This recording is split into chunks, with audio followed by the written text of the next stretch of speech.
dawn. Savage dust well taken throne. Fantasy grounds, the battle zone. Roll the dice and feel at home. Deadlands wild, six guns blaze. Weird west in those smoking haze. Zombie spirits, marshals praise. Rolling through those savage days. Savage dust well leads the way. Heroes fire his display. Enemies beware, they say. Tuesday night is Dustworks Day. Pathfinder realms of magic might. Elves and dragons take their flight. Kingdoms clash in epic fight. Savage worlds burn never bright. Rippers resurrected, horrors call. Gothic monsters rise and fall. Secret wars consume it all. Victorian terror enthrall.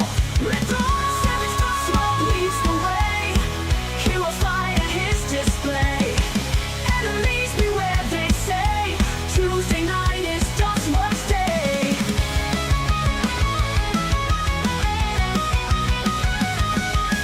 Flash Gordon, space operas roar. Rocket ships through cosmic core. Name the merciless to deplore. Savage worlds beyond the shore. Bi-weekly Sundays, friends unite. Pixels dance in combat light. Campaign stories burning bright. 2 weeks wait, then pure delight. Savage dust world leads the way. Heroes fire his display. Enemies beware, they say. Tuesday night is Dustworks Day. Characters come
afternoon. Right, hello. It's here, but I can't get anything working at the moment, so trying to sort out the poppy bits and get that going, and we're all there. Righty Exactly ho. true. Please I talk think amongst Sully's pretty ironic in the circumstances. H. I guess I sullied my good name. Save. Oh, I see what you did there. Oh no, I Change. don't see what you did. I can't. No, I don't know what you did. I'm putting my tongue in the wrong place again, Anna. Save. Oh, that sounded bad. This is so frustrating. I promise I'm not some kind of dirty old man. Oh, that's the kind of thing a dirty old man would say. Oh, geez.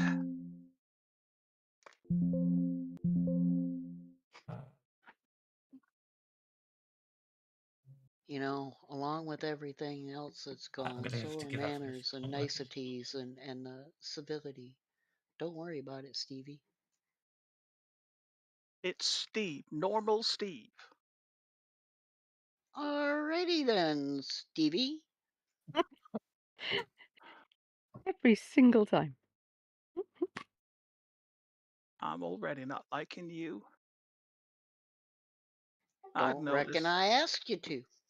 Okay, I'm going to give up on that one. The wonderful program that supposedly pops up your icons when you talk is still doing the old ones, not the ones I've changed them to, which is very annoying.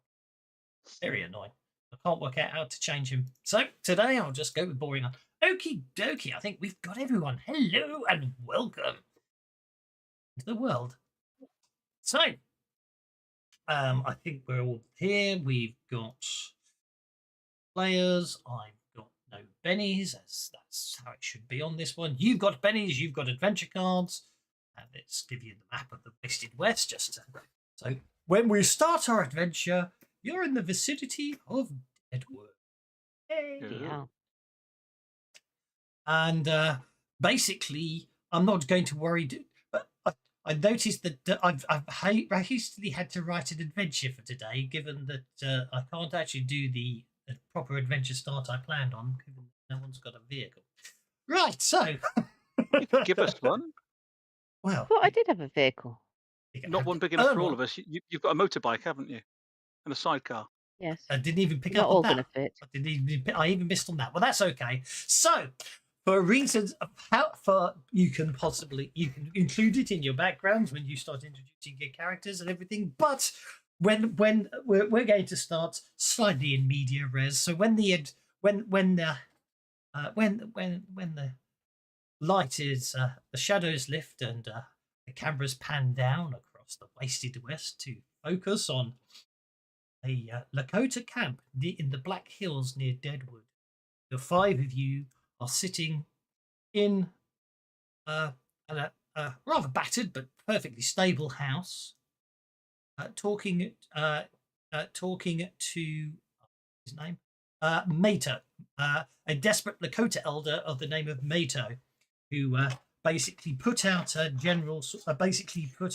request for assistance, and however you heard about it, it doesn't really matter. The five of you all responded to the call. It appears that Micah, a 15-year-old Lakota girl, her bodyguard have been abducted by raiders. It is imperative that you rescue Micah and bring her back to the village as soon as possible. Okay. As payment, they basically offer you supplies and obviously any information that they can provide that will help you afterwards. So if you need fuel or food supplies, they can provide some as payment, but it is imperative that you bring this girl back. You get a distinct impression that she's quite important to the camp for some reason. Right. Other than the obvious one of they don't want the fact that their child's, they're concerned because they did find a a couple of bodies in the near the vicinity of where Micah and a bodyguard, Red Hawk, were last seen, and they've identified them as what appeared to be members of the Goblin Raiders. Okay. They're called the Goblin Raiders because they like eating their captives. Ah, the gobbling, not goblin. Yes, yes, Goblin Raiders. So yes, they're concerned, and if anything should happen to Micah, then you get there seems to be some sort of severe problem involved if something happens to her. So there we go. So at this point, of course, the five of you are all sitting with Mato in this Lakota village. But I think we should really introduce the characters. If any of you know one another, then because you've arranged that, that's absolutely fine. We'll all find out together because I don't know that. But I will go left to right, and I'll start with normal Steve. Okay, so the man before you must be 90 years old if he's a day. He pushes back the hood of his heavy robe, dyed with the purple hue of the schismatic Doomsayers, the ones that don't just attack folks that aren't mutants, or are mutants that don't want to join their flock on sight. A mismatched pair of shoes poke out from beneath the robe, but the only really unusual thing about that is that he might have actually found a shoe to fit both feet. And the only other visible item of apparel are his surprisingly intact and unscratched mirrored shades. Completing his wizard in the wasteland look, he leans on what must be a repurposed curtain rail, though definitely a very solid and reinforced one, that could easily be both a walking pole and a fighting staff. He speaks as he removes his shades. Just so you know all about me, I got these on Judgment Day. Well, then or soon after. His eyes are closed when the shades come off, presumably against the brightness of the sun filtering in through the windows to allow them to adjust, as he folds the arms of the shades and tucks them into the neck of his robe. When his eyelids open, you realize what he was talking about. Where his eyes should have been, bright green flames dance in the empty sockets, partially covering a deep darkness that must somehow have greater depth than nature could allow. I mean, I really don't know. The flash from one of the city busters blinded me for a few days, so I have no real way of knowing if it happened straightway or it came in later. He shrugs thoughtfully. Suppose it don't really matter when it happened exactly. It did, and that's all there was to it. I'd been to a school sports event, one of those things that folks kept on trying to do to keep things as normal as possible in the ceasefire. Now, I wasn't actually doing the sports ball stuff. That was my brother Jason. He's the one who called me normal, you know. When the kids would say I was weird or geeky or whatever, he'd tell them I was just as normal as anyone else. So they called me Normal Steve. Took me a long while after Judgment Day to realize that Jason was trying to be nice, not give the kids another way to tease me. Anyway, I was really resenting Jason that day. He'd got his thing going on, and it was the day I was supposed to be getting the delivery of a long delayed Crank It Up pledge. You know, that old crowdfunding thing? Savage Worlds Epic Edition had been delayed because there was a war on and all, but it was finally going to arrive. I love that game, and Rootmaster for Savage Worlds too. Wizards were always my favorite. I guess they still are. Anyway, I digress. We'd been to cheer Jason on at his sports ball thing, but he'd been injured. He broke his leg, so Mom stayed with him to take him to hospital and get it set and all. And I had to ride home with one of the volunteer drivers. It's been a few years, but y'all know that, so I can hardly remember her name anymore. Anyway, when the bombs come down, there was this terrible flash, and well, I don't remember much after that. When I came round and pulled myself out the wreck, she was gone. So were the other kids in one way or another. Don't like to think about it that much, really. I never saw Jason or Mom again. Pop had been away fighting, and well, I guess he never came back in the ceasefire. So, well, I'm sure you know what happened to him. Anyway, I guess it must have been a day or two before my sight came back. I was glad I still had some snacks in my rucksack from the sports ball because without them I'd have probably starved. I do remember wondering why everything seemed smaller. Like the bombs had just shrunk everything, but I didn't know the blessings the glow had given me at that time. I thought my bones were aching because I'd been in a crash, but turned out that having a growth spurt in less than a week will really make you feel bad. You'd never think I wasn't 30 yet, would you? I know it's my youthful good looks. I aged, I guess, a year for every month until I looked like this, and well, I just stopped after that. The glow will do many things to a body, but you know, change is inevitable. Better to embrace it and live with it than worry about it. We're all mutants, one way or another. It's just more obvious for some of us. That's about the only reasonable thing that Silas taught. Okay, so he also helped me to learn to harness the glow and pretty much turn me into a real life honest to Tolkien or Gygax or Hensley or whoever wizard. I'm just glad that Joan realized I was still a kid on the inside back then, and well, but for her, I might have slipped into chaotic evil. These days, I do my best to be neutral good, you know. Sometimes the folks making the rules are only making ones that are good for them after all. But, you know, doesn't matter whether you're a mutie or a norm or whatever. Folks need help and to keep going in this kind helping out folks like Mato here and finding that girl market is the right thing to do. And you'll find heck, I'm a walking one man artillery as long as you don't ask me to walk too fast. Well, I guess that's enough about me.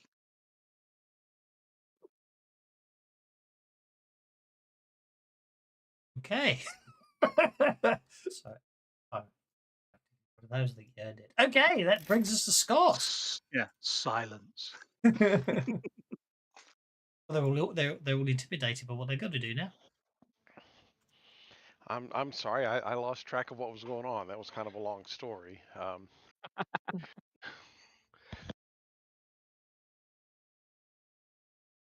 What you see before you is what appears to be a young man, preteen or early teen, is what he appears.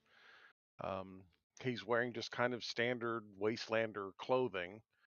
The two odd things that you can see is he's got a pistol on his hip that's almost as big as his thigh, and he's got this black cloud that kind of floats over his head, providing shade for him pretty much all the time.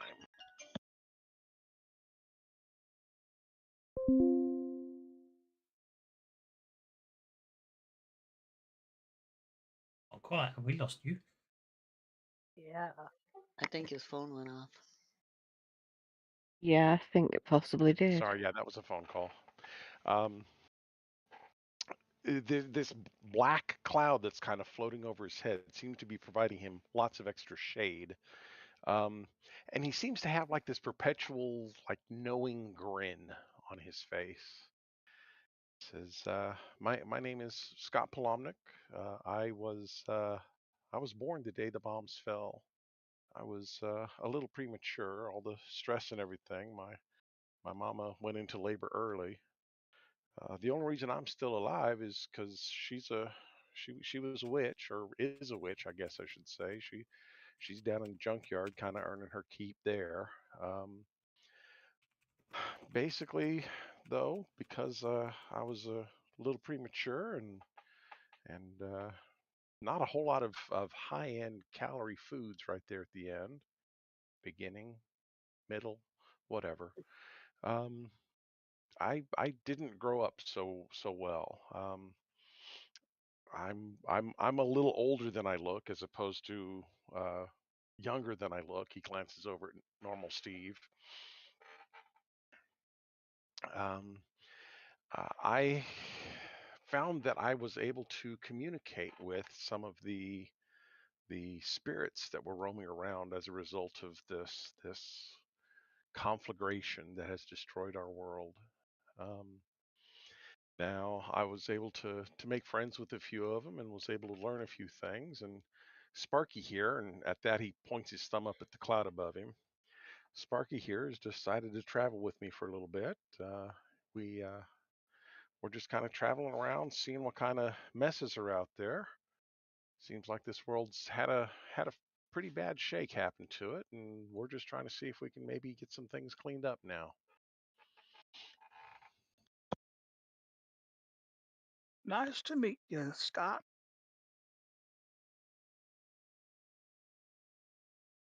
Oh, hang on. I'm sorry. Give me a sec. I've just.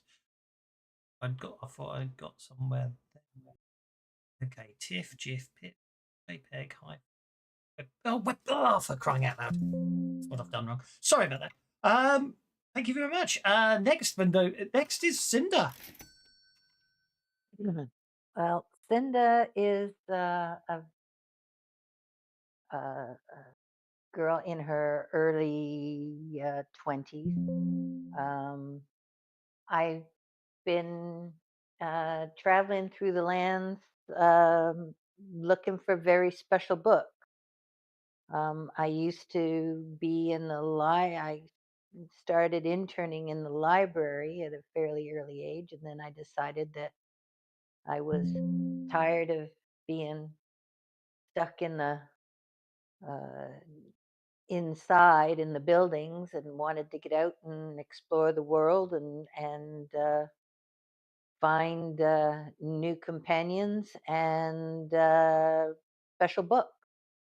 And I've I have been on the roam for those ever since I left the library. So uh, looking forward to traveling with you all, and hopefully we'll be able to do good things. Gives us to Sally.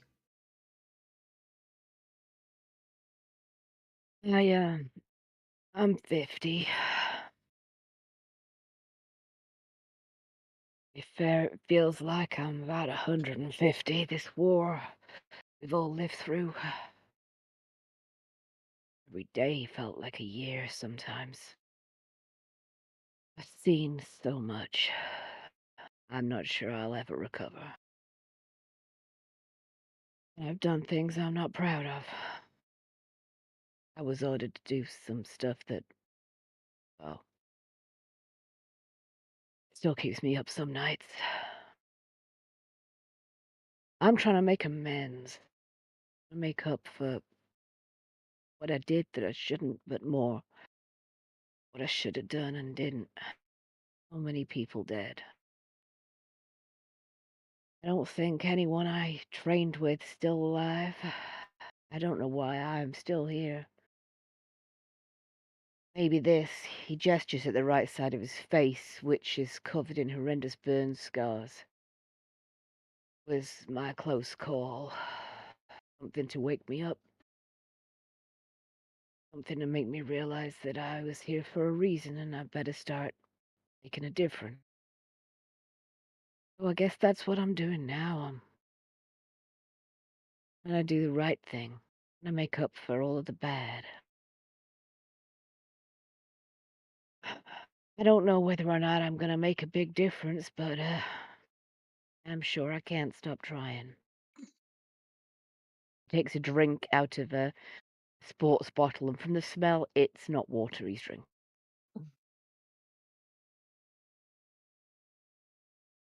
Well, Sits thank back you. again.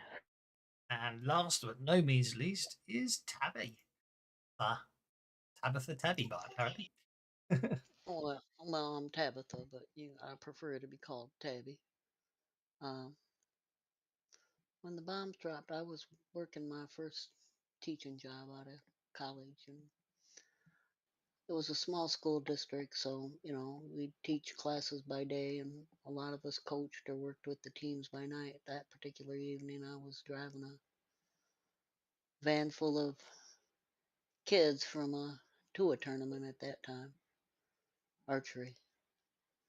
And when the bombs dropped, we were on a side road, and with the tremors and the shocks, I lost control of the vehicle and ended up in a ravine.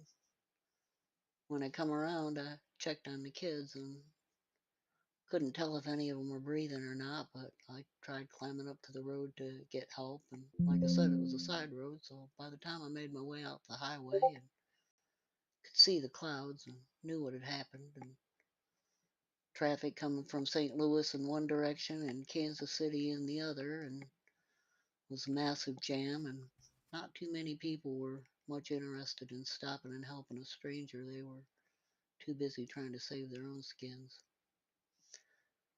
And I just kept walking. Been knocking about ever since. Got kind of good at picking stuff up here and there. And Cinda, you said you're one of them there librarians. Every once in a while, I find some really good stuff you might be interested in. I certainly, I certainly might be. I heard they pay pretty good, and a Mm. few times I've actually had a chance to offload some stuff to them. That's always proven fair.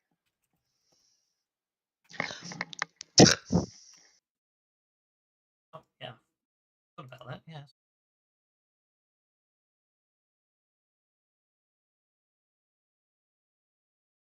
Yeah, over time, you'll get a chance to see, but just from a metagame perspective, you'll notice these are the books that Cinder's currently carrying around with her.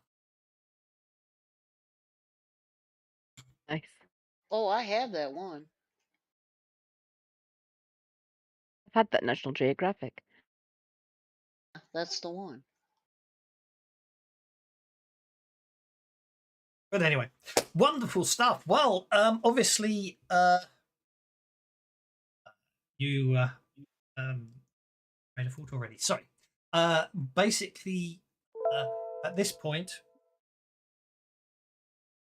Betty's the other three. Yes, I apologise. Thank you. I've been desperately trying to fix the reactive ping. I don't know why it's not working. It's really frustrating. It seems it let me. I set it up originally with your Pathfinder characters, and now it doesn't want to change them, which I can understand. I'm attached to them too. Anyway, so I'm going to give up on that. Gone back to boring old thingy, so I can't get pretty pop-ups. So where were we? Yes. There's a knock at the door, and what's my notes? Hang on. A woman in her probably late 20s, early 30s comes in. She's definitely dressed for the outdoor life, wearing well worn but probably looking very comfortable boots, and Mato basically introduces her as Sage Windrunner and explains she's a seasoned tracker and scout from the Lakota village. She's been out following the trail and is here to do an update and report and give you some more information. She does confirm it does look like it is the Goblin Raiders that have taken the girl and Red Hawk. Unfortunately, she said,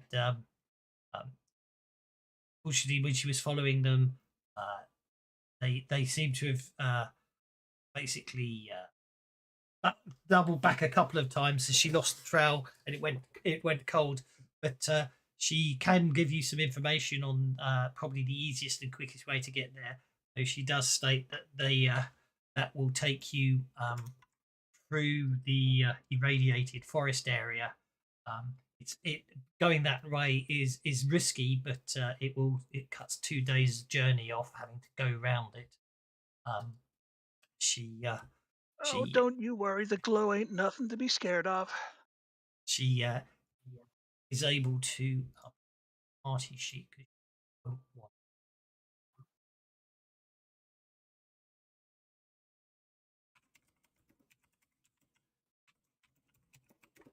Can't spell.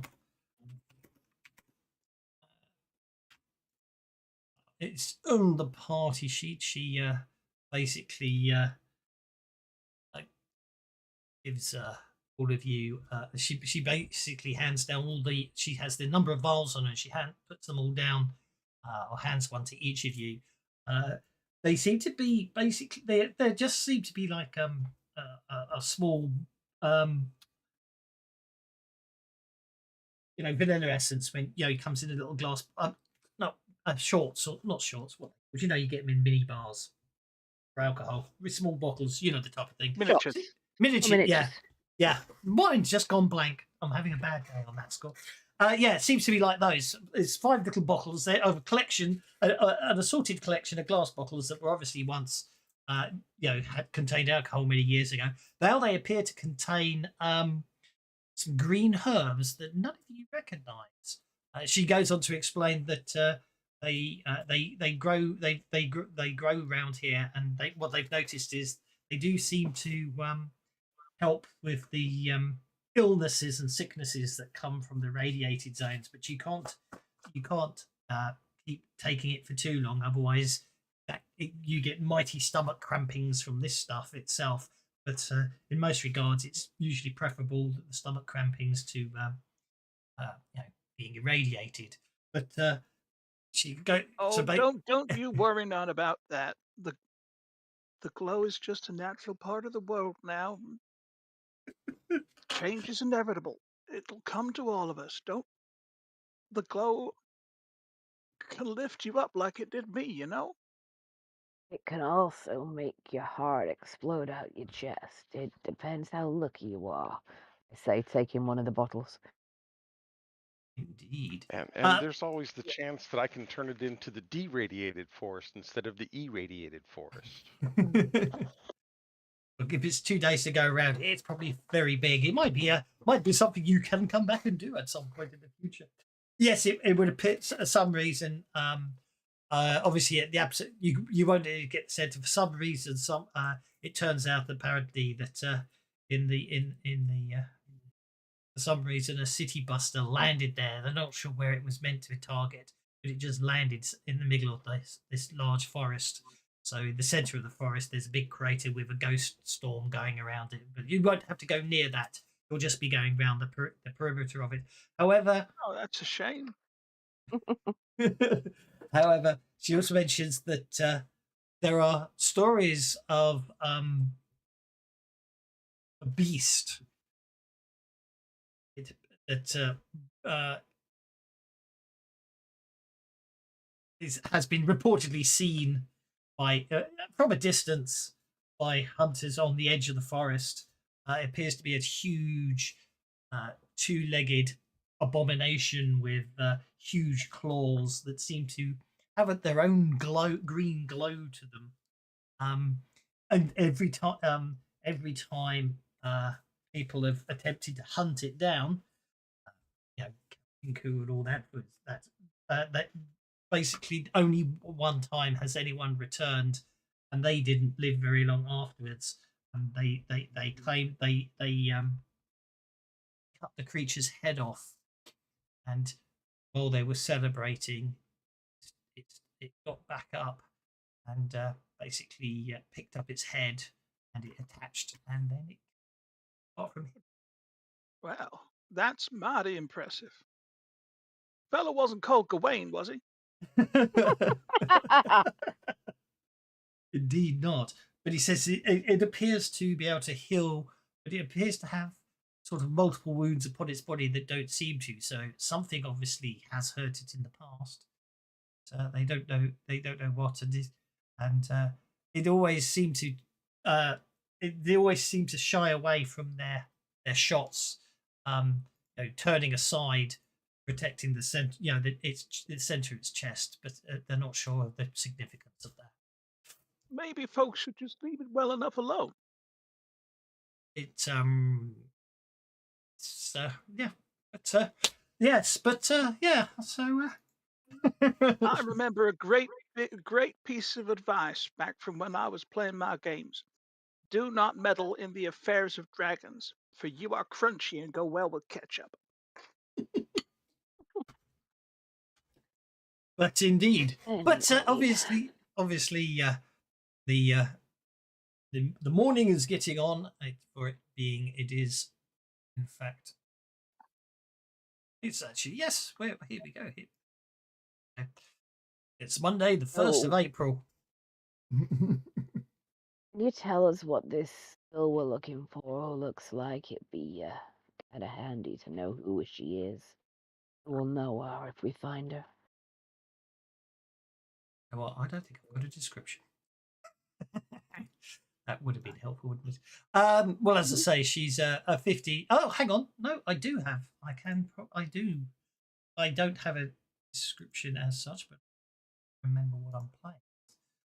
Certainly give you such a good description, you'll be able to form a picture in your head. Joe Rumble, you're making me hungry. Award bennies for all GM2. Ooh, alas.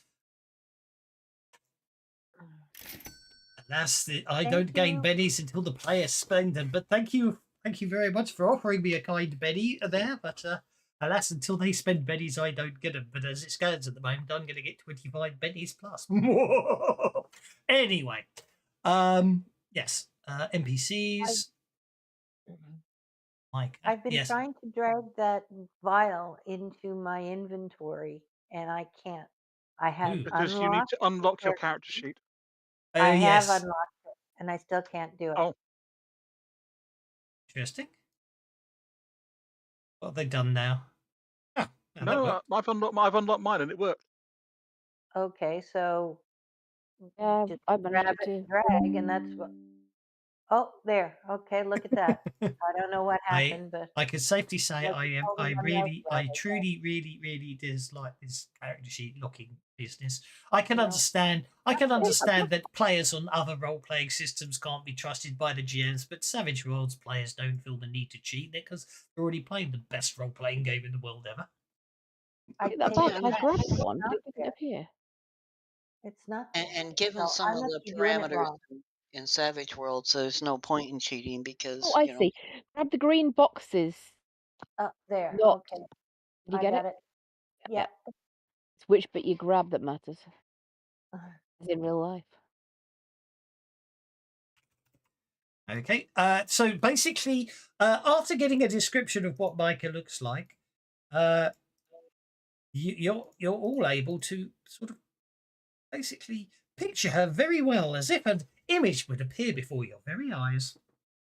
Ah. It's adorable. Mhm. How old is she? Because she looks about my age. Well, She's actually my parent age. she's 15, apparently. She's small for her size. Well, Age, rather. Small for her Judgment size, Day. small for age. Judgment Day was 15 and a half years ago. So yeah. So she is about your age, Scott.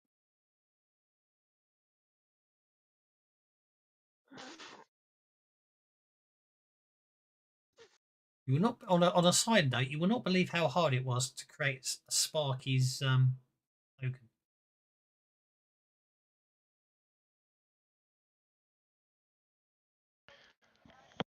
Yet to see it, but I assume it will Yeah, be amazing. Well, I noticed that you kind of used the Well, image from yeah. But the Yeah. problem is, I had to get rid. You'll not believe it. You Get can't rid of- just turn you off had the to get rid of character. everything else. Yeah. I had to levitate you like way up. It was ridiculous. It was fun. Anyway, yeah. So there's your description. Red Hawk apparently is a tall man. I've got a picture of him. He didn't exist until tall man.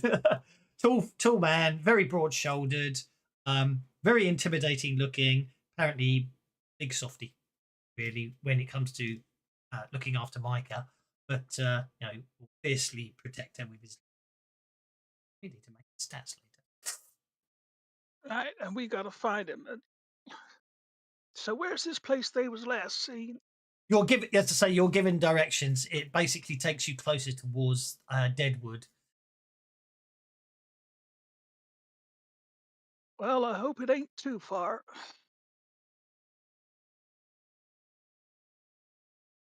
Yeah, they're not. They obviously they don't want to get too close to Deadwood because Deadwood took a direct hit, and see there, it's not a too pleasant place. And there's some Green Road guys living there, I do believe, isn't there as well? Yeah, you wouldn't want to go too close to any of Silas's bunch. They ain't nice. But you're given a roughly drawn map, which literally, yeah, it basically shows that you got it on. Basically, yeah, yeah, You're going to head through you basically head through the forests, trying to avoiding as much as possible the irradiated part of the forest, but some of that won't be possible. And then yeah, so yeah, it's to say you should be able to get there before nightfall, they reckon.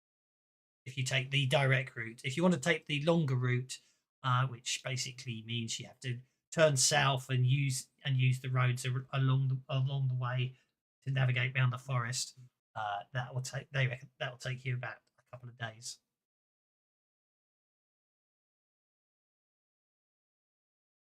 Okay. So if we're heading, oh,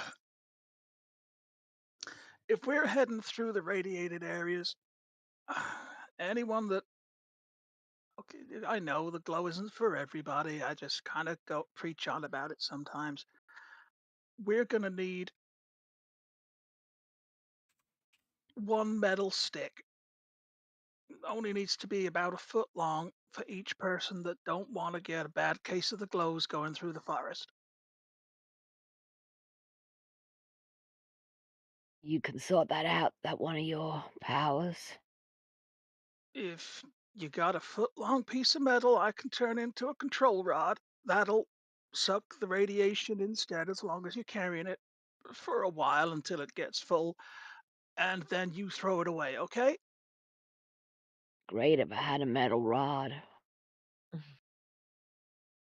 Normal Steve looks at Mato in a, you're promising us supplies to help with this. I know you've given us these vials of stuff, but do you have any foot longish bits of metal?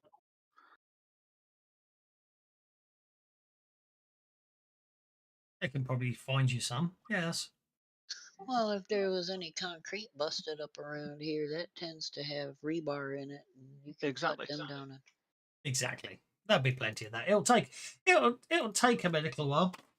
So after 15 minutes, oh, here comes the Yeah, less time than spanners. going around the long way, though. Exactly.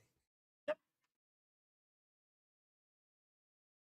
Worry too much about adding it to your party sheets because you're going to chuck them away, aren't you? Pretty much, yeah. I as much as I would love to take the long way around, I think if the goblins took her, we probably don't have time to go the long way round. Yeah, the Goblin Raiders. While the locals are rustling this up, can I ask some of the other locals about this monster they've seen and see if it tallies with anything I've heard of before?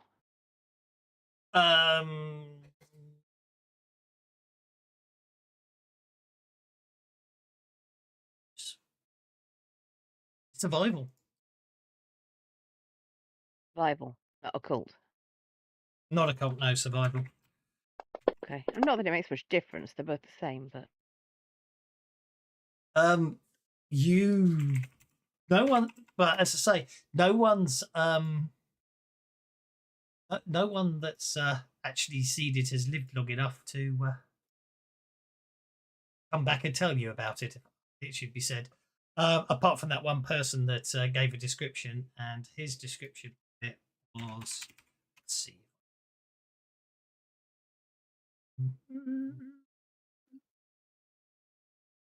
As I say, it was basically probably about size one. Thinking about it. Let's make it size 2.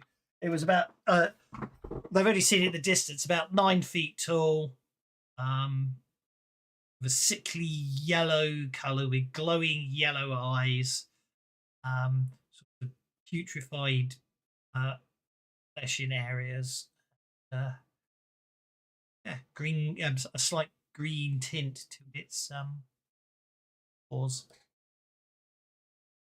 okay. Unlike anything you've come across, I'm afraid. While he's getting the rebar in there, they're fixing those things up. I ask him if it's all right if I stash some few things here because it's kind of a pain Yeah. to drag it around. But That's so not a I would problem. leave. I'd leave behind most of my bubbly fizz cola, except for 6 cans, which I'll drop in my backpack, and my bedroll, because you said this ain't gonna take but a day or so, right? Indeed. I'm going to leave my bike behind because if everybody else is on foot, it doesn't make sense to take it. The other thing that's mentioned is they do say you need to one of the people that's going out there when they find out what your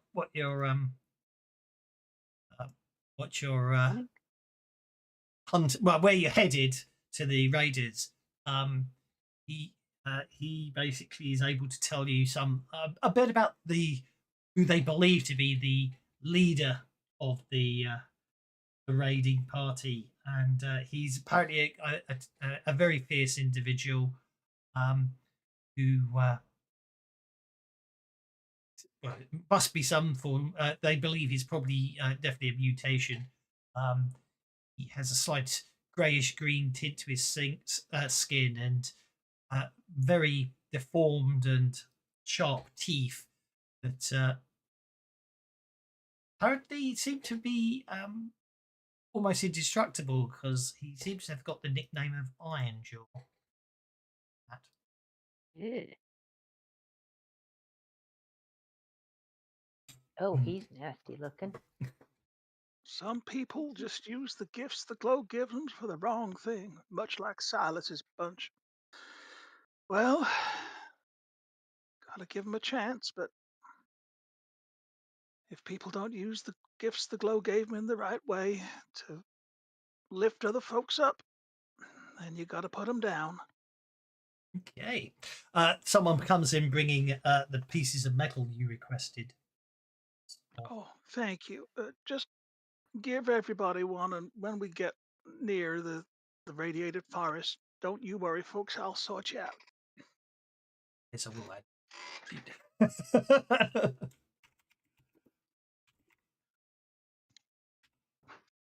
Uh-huh. There you go. They're in the party sheet again, just to muck you about. Thank you.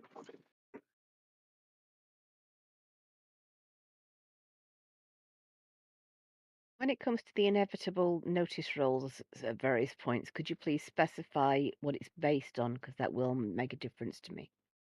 Yes. I tend to, you know. Out of hearing. Okay. Pardon? I was just a cute. Yeah. Sorry, I didn't get that. It went straight over my head. Got you.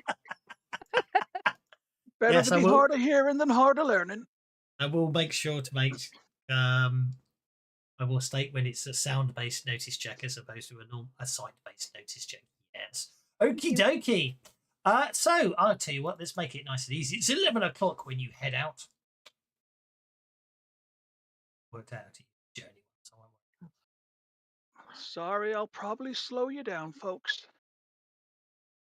I may be younger than half of you, but my bones seem to be older.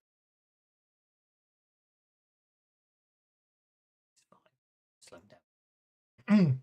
Okay, so you begin, as I say, the you start hiking, and quite quickly you enter the wooded area. It's all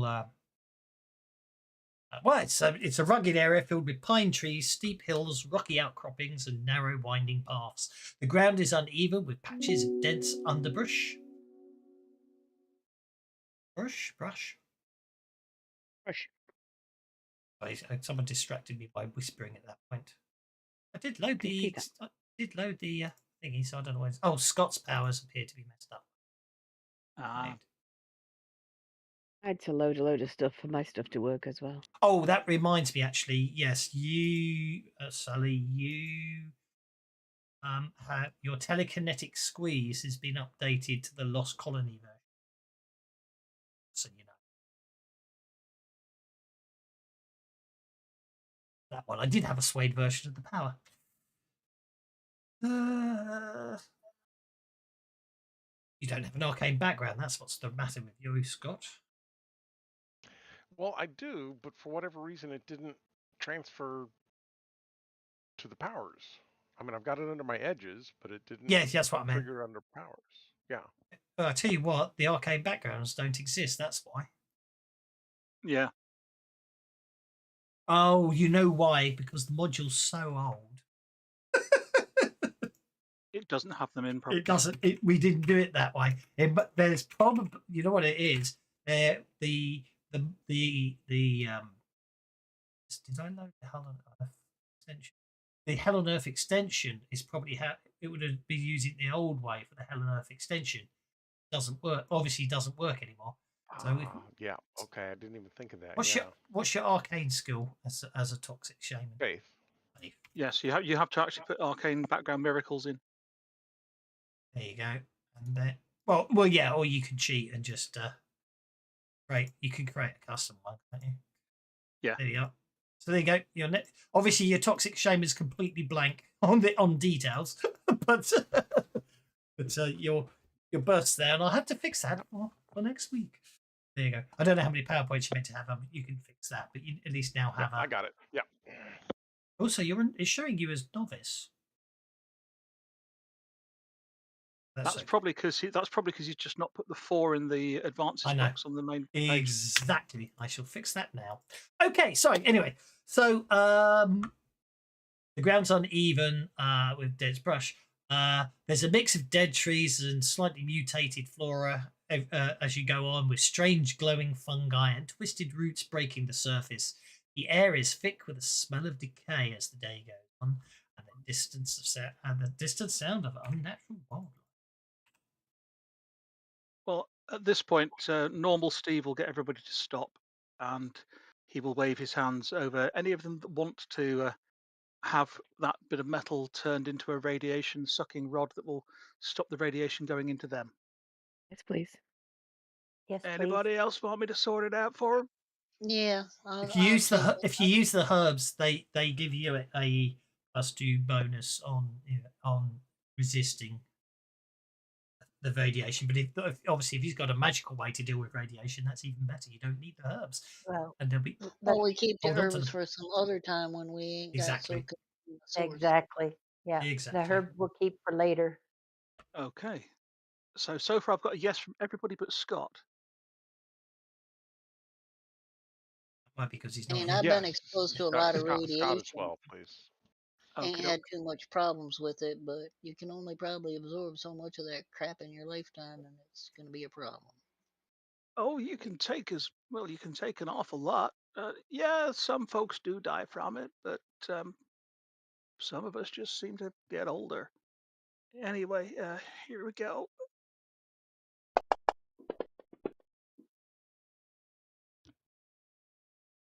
So at the moment, you're all going to be immune to radiation for an hour.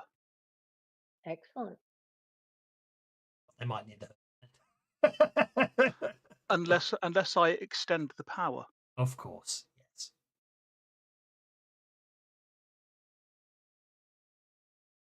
I'd rather have belt and braces. Indeed. So you tell me when I need to Oh, maintain the power. well, you can see the time's ticking by. It's 2 p.m. Mhm. at the moment, so you can see the timer ticks by. So I've got the attention. Apparently, the action deck module is not loaded. Please load it to see action card images. I had to do that. Yeah, it's meant to auto load, but I think people find they have to load it. So. Not many. There's no cards to see yet. Would everyone like to? Where the hell do I go to load the action deck? Yeah. The modules. Oh, I can't find it. Activation. Ah, Wait, there action we go. deck. I just type the word action. That's usually a Yeah, good. I couldn't find it. Okay, got it now. Thank you. Okay. Can I have site-based notice checks, please?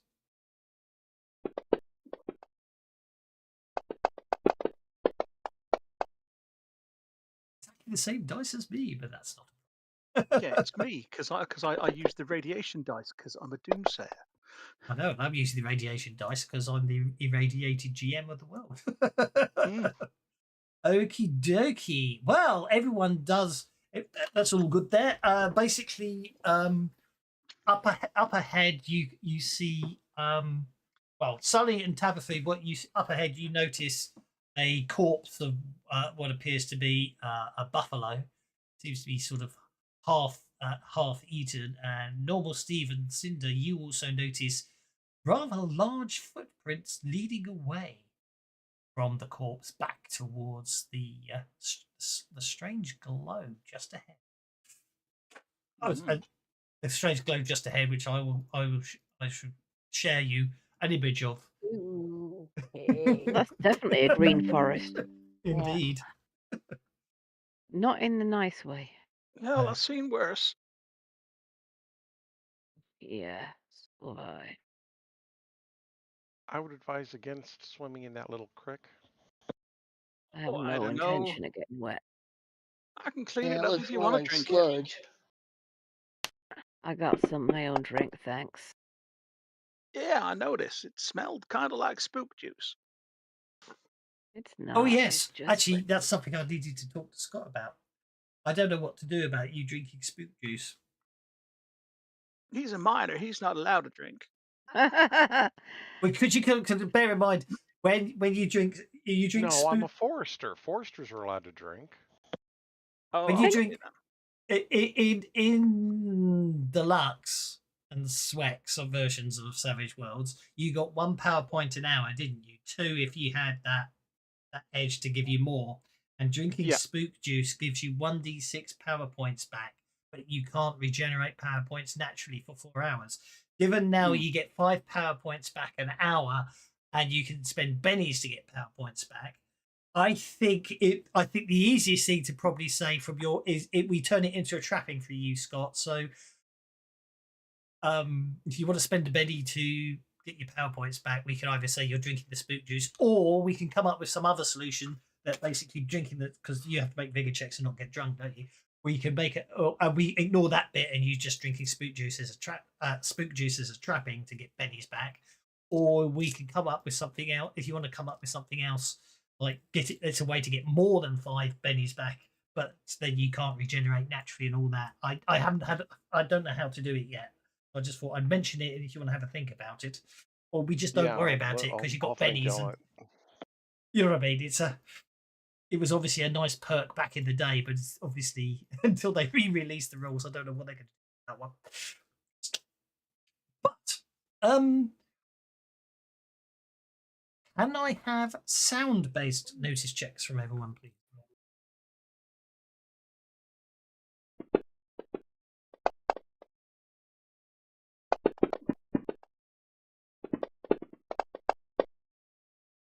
Well, I think my stealth roll was absolutely crap based on your sound checks.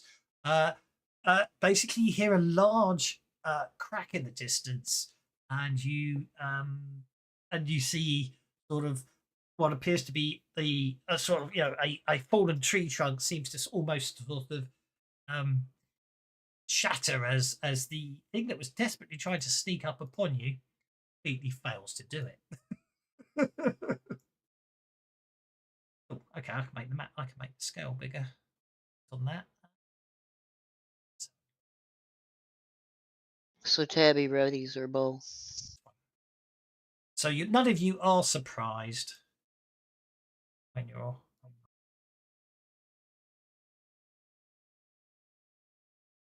Someone's still got targeting on. Me, probably. Okay, you just filled the map full of hosties. Okay, so when we hover over that, you should see what it looks like. That's all good. Also, you can zoom in if you want to.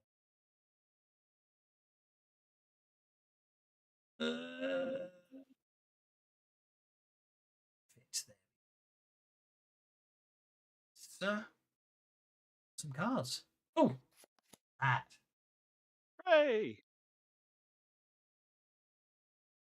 And in It's hard nice choices, seeing the proper cards. Well, the first deal of the game, and I get a Joker. I hope that's portentous. yeah, and in hard choices Hmm. in the rule book, you still get bennies for Joker's Wild. Hard choices doesn't stop Joker's Wild giving you bennies. No, I didn't think it did either. No, but for some reason, Fantasy Grounds does. It could well be that they changed the setting at some point. I think that, yeah, I was thinking along those lines, giving you back up, a 20 of them.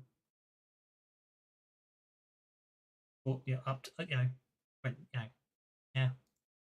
I don't know where you put that because I can't see it now. Oh, over here. Yeah.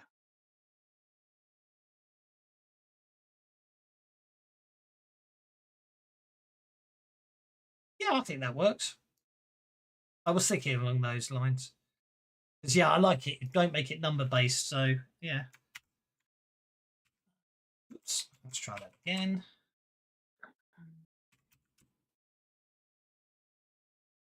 Oh, darn it.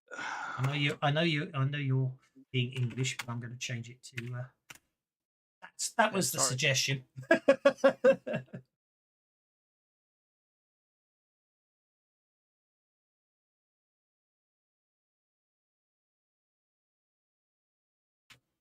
Hey, Tabitha, you're up first. This thing needs to be bigger.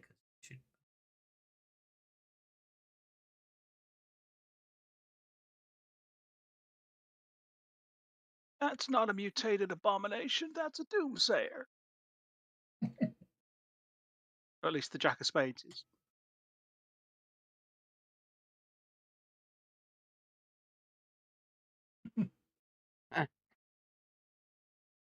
Took me a minute to get what you meant then. I was thinking, but it looks like a gremlin. It's a 9-foot tall gremlin then. The gremlin. Okay, the mutated abomination is hit by an arrow. The damage. I like those dice. Nice little green shaken.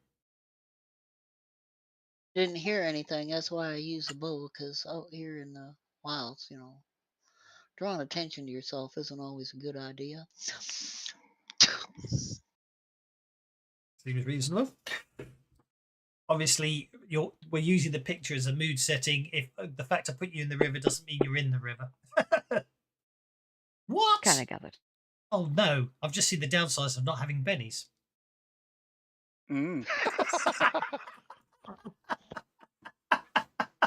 So seeing this thing rise up, normal Hang on, Steve. it can still sort of move shake- though. Oh, hang on. Oh, you Snap the can- you grid's can. on.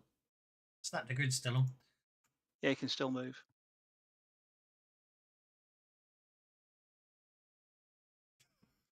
So in spite of the fact that this thing is charging towards him, although it's be a bit dazed, normal Steve sort of looks at it and shakes his head and says, "I'm sorry. If you ain't gonna use the gifts to look after folks, I'm gonna have to put you down." And he holds his staff in one hand and reaches out with his other hand. And apparently, absolutely nothing happens. And then there's a sudden ding sound. Popcorn's ready.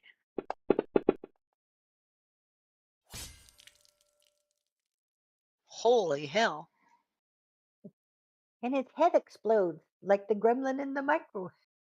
That was the ding. Down it goes. And there's a horrible smell of cooking meat as it falls over. Yeah, but wasn't this the creature they told us that somebody swore they killed it, but then it got back up? Quite I don't possibly. think that was this one. I hope not. No, it's the wrong colour. That one was yellow and green. This is kind of an orange colour. And here says, Sonny. Yeah. Okay. I'm going to cautiously get closer to it and see if it's really down. Okay. Does it look dead? Well, it's obviously not looking too good after it got hit by microwave a bolt of microwave radiation. So the outside it looks burnt and crispy. It's healing. In that case, I'm going to. See the see burns if it can sort of. Yeah. heal this. Hmm. Ugh, that was awful. I'm going to Benny that, and then you can actually have a Benny. Hey, I don't got the Dead, penny. yay.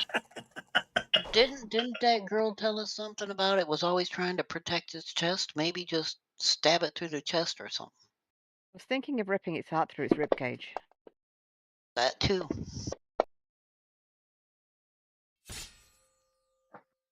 So, with your telekinetic squeeze, what are you doing? I think at the moment I'm just trying to pull its ribs out through its chest. Pull its ribs out for its chest. Okie dokie. Yep, no problem at all. That obviously, that basically, yep, you literally, there's popping and cracking sound and a rib as you pull a rib out of the creature's chest. You're causing a wound. Cinder. Cinda will move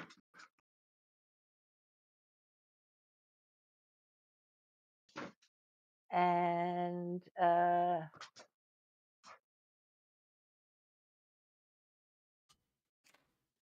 say to Tabitha,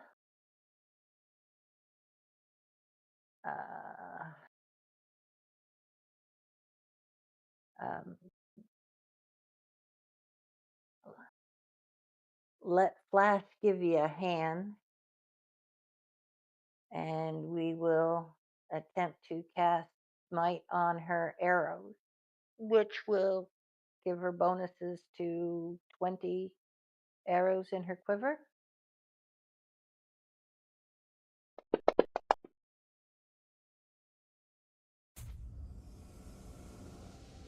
Well, 19 now because I done used one. Oh yeah, but you can always, you don't forget for it. Keep track of every arrow you expend because you get to roll a d6 for each one afterwards. Yeah, Yep. I got the counter set. Yeah. Okay, so that's a smite upon Tabby's bow. You didn't get the raise, so smite damage. There we go. And last but not least, Scott. Scott is going to stay where he is, but take the aim action. Okie dokie. You aiming anywhere in particular? The heart. Okay. Hopefully, I've Nice made one. that easier to Then- see. You have. Oh yes.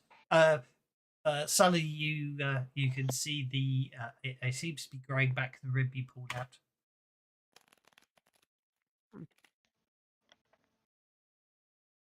Terrible. I only got one Benny, but I'm going to risk using it. Oh, we're going to have luck like that. We're doomed. Okie dokie. So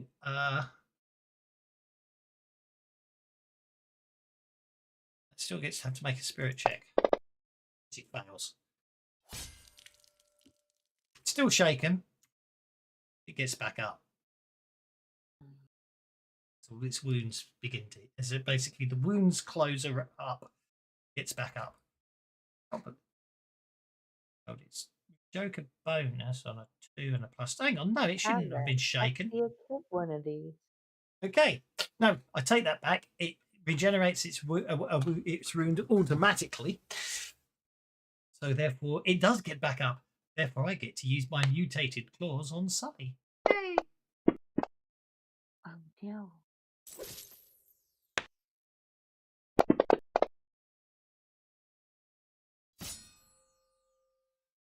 So I have to be excited about hurting players now because it's my only way to get pennies. Oh, you'll be very excited about me needing to do that twice. Sorry about that.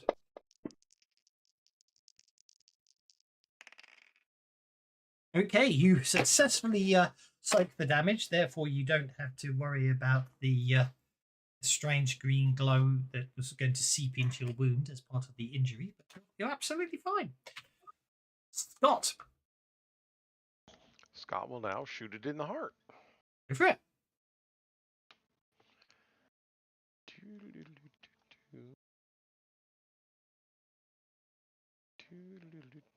No, What is that's not Scott using for a weapon?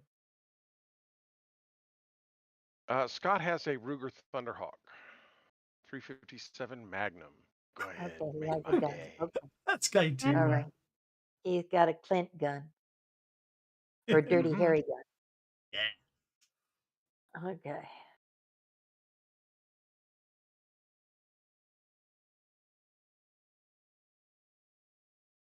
I'm not seeing the aim modifier. Oh, there it is.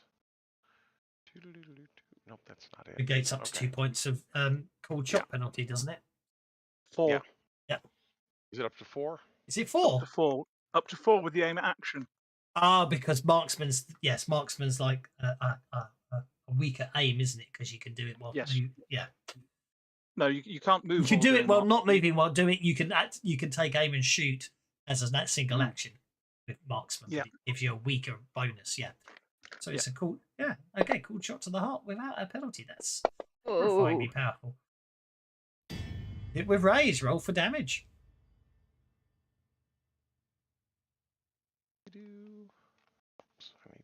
Get into the heart of the matter. Mm. Well, that thing's given the glow a bad name. Wow. No, I'm afraid I'm going to have to Benny that. Did you add the +4 damage for a cold shot to the vitals? I did not. So that's actually 16. So that'll be a wound. Could you not have pointed that out after he spent the Benny and I got it? No, because if somebody misses a rule and someone points it out, that person gets a Benny, don't they? Well, yes, because I'll get the Benny back later, so why not? Okay. Yes. You hit it. It cries out in pain, but it's still standing. Oh, are you saying this thing's resilient? Yes. In which I'm case, sure when it it is. in which case, when it was incapacitated and it then regenerated 1 wound automatically, it still would have had the 1 wound, so would have been at a -1 to its roll to recover from being shaken. So Sully wouldn't have been hurt, and Sully wouldn't have spent a Benny, so you wouldn't have got a Benny back. So I cheated. Yeah. Accidentally. So how many Bennies do we get for that? None. Sully gets a Benny back. Cool. Sully, you're up now. So I am. I didn't consciously mean to cheat. Okay. The irony is, I thought I was right until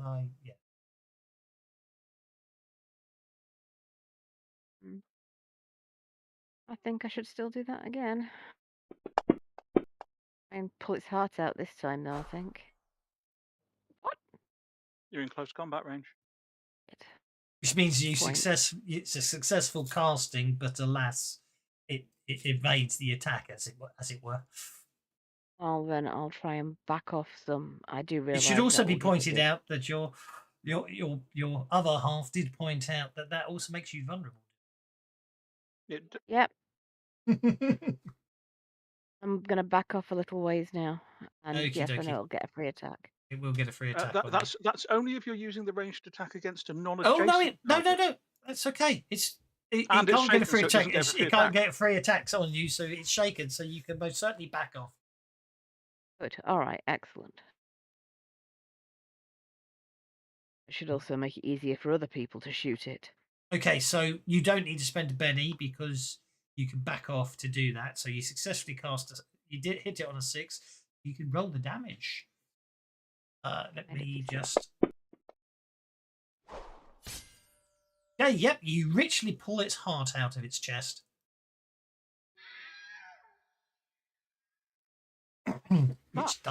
which kills it. Which is why I asked you the first time, because my actual notes for the creature says cold shots to the heart or telekinetic squeeze to the heart will kill it. But you said rib, which is a shame. I shouldn't have hesitated the first time. I was just being all cinematic and stuff. But I know. But yeah. Independent, you definitely killed it. Has anyone got? Well, if anyone wants to make a survival tracking roll, probably track it back to its.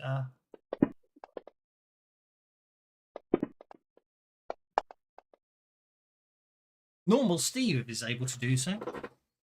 About Yeah, half. I- About. Sorry. I will follow the spore of its mutated radioactive trail. After about glow 15, yeah, after about 15 minutes, you basically do track it back to what appears to be Used to be what? Sorry. a cave, side of a cave? hill. It's covered by dead dark foliage, so you barely spotted it. If you hadn't been following the tracks, you probably would have walked right by it. Be some good stuff in there if it's been taking folk for a while. Doesn't look like the kind of creature that'd want that stuff, just them meat. You know what? Can we just enter the cave? You certainly can. You'll have to work your way through the rotting, foul-smelling foliage. Definitely get the impression it's some sort of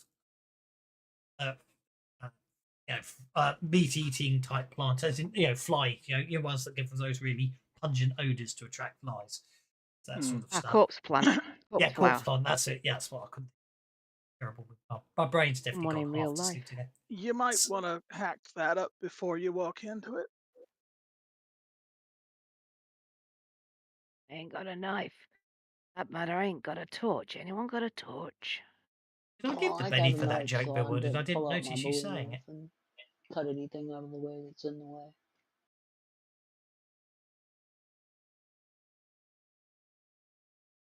And the smell don't bother me. I've been in some places that I can't even describe now. Okay. It only takes you 5 minutes to hack through everything, and yep, basically getting inside. There appears to be there's quite a few corpses around the place. Most of the equipment and clothing appears to be badly damaged. Obviously being torn, ripped off the corpses as the creature was eating. However, you do find enough bits and pieces of armor over a number of corpses to be able to put together a complete set of heavy leather armor.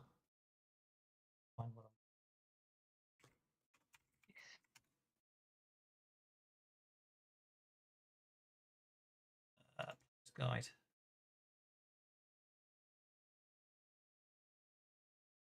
Sure. That's 2 armor. Shot through the heart joke seems to be a very long day late tonight. Ah, okay. Who made the shot to the heart joke? Because I missed it. Did. Yeah, it was me. There you go. I've been told I should have given you a penny for that one. And I don't disagree. I just was obviously distracted trying to sort everything else out at the same time. Yeah.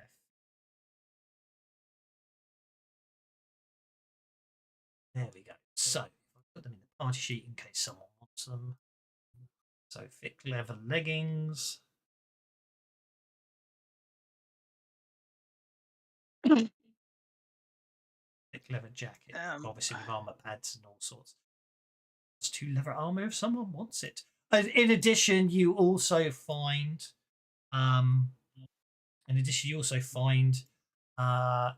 notes. A cache of rare herbs and glowing fungi that would be useful as alchemical ingredients. Which you'll be able to trade that in for $25. Anyone mind if I take the jacket? Go ahead. Looks a mite heavy to me. I'm good with what I got exactly. You don't want the trousers as well? I wasn't wanting to be selfish, but if no one else is gonna have them, I'll take them.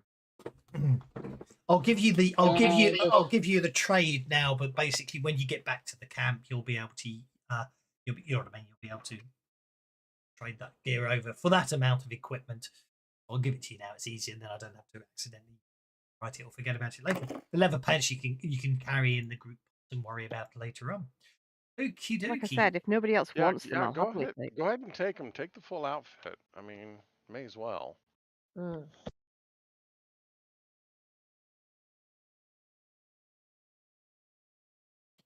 Appreciate it.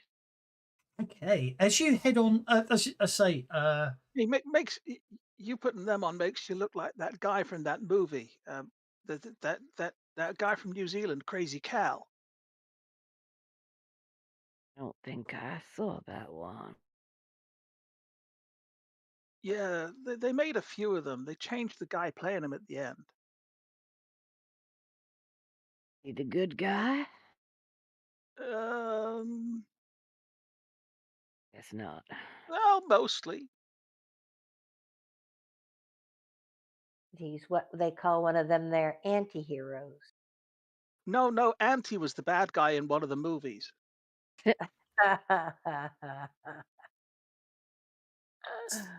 so okay, after another 35 minutes, your hour's nearly up. If you want to maintain the hours, I shall do. We had a fight in that, so it wasn't just walking. I can't really claim that as rest, can I? afraid not. No. No, I shall maintain it.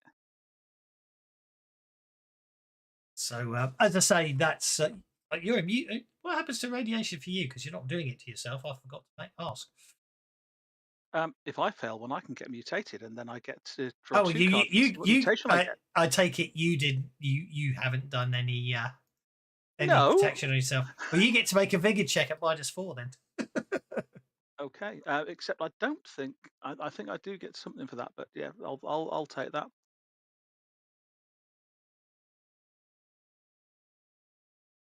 He welcomes the mutations. Hmm.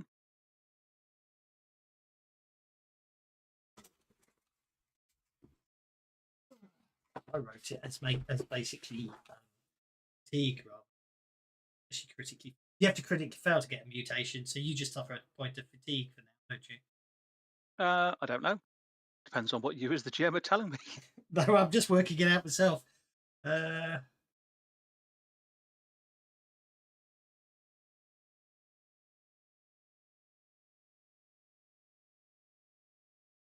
For now, I'll give you a point of fatigue. Okay. Which takes 4 hours to recover, but you get a point of fatigue as the rate as you bathe in the glow. Okie dokie. Oh, I didn't mean to add another. Oh, it's okay. It's 30. Another 35 minutes go by. You're getting towards the other side of the radiated forest. I need some sight-based notice checks, please.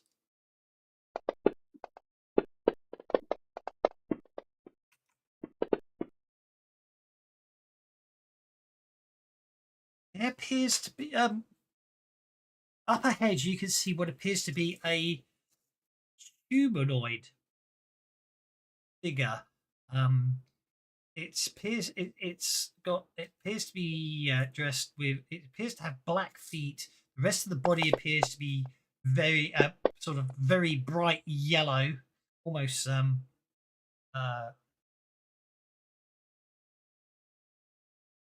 fluorescent. There you There you go. see, Fluorescent that's the yellow thing in they were colour. describing.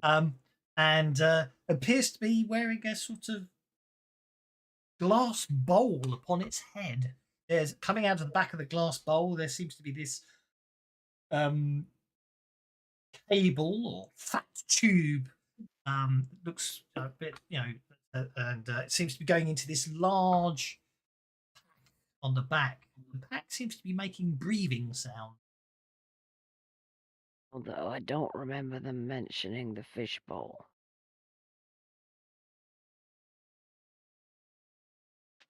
Well, Seems to be moving slowly through the irradiated area, examining the fungi.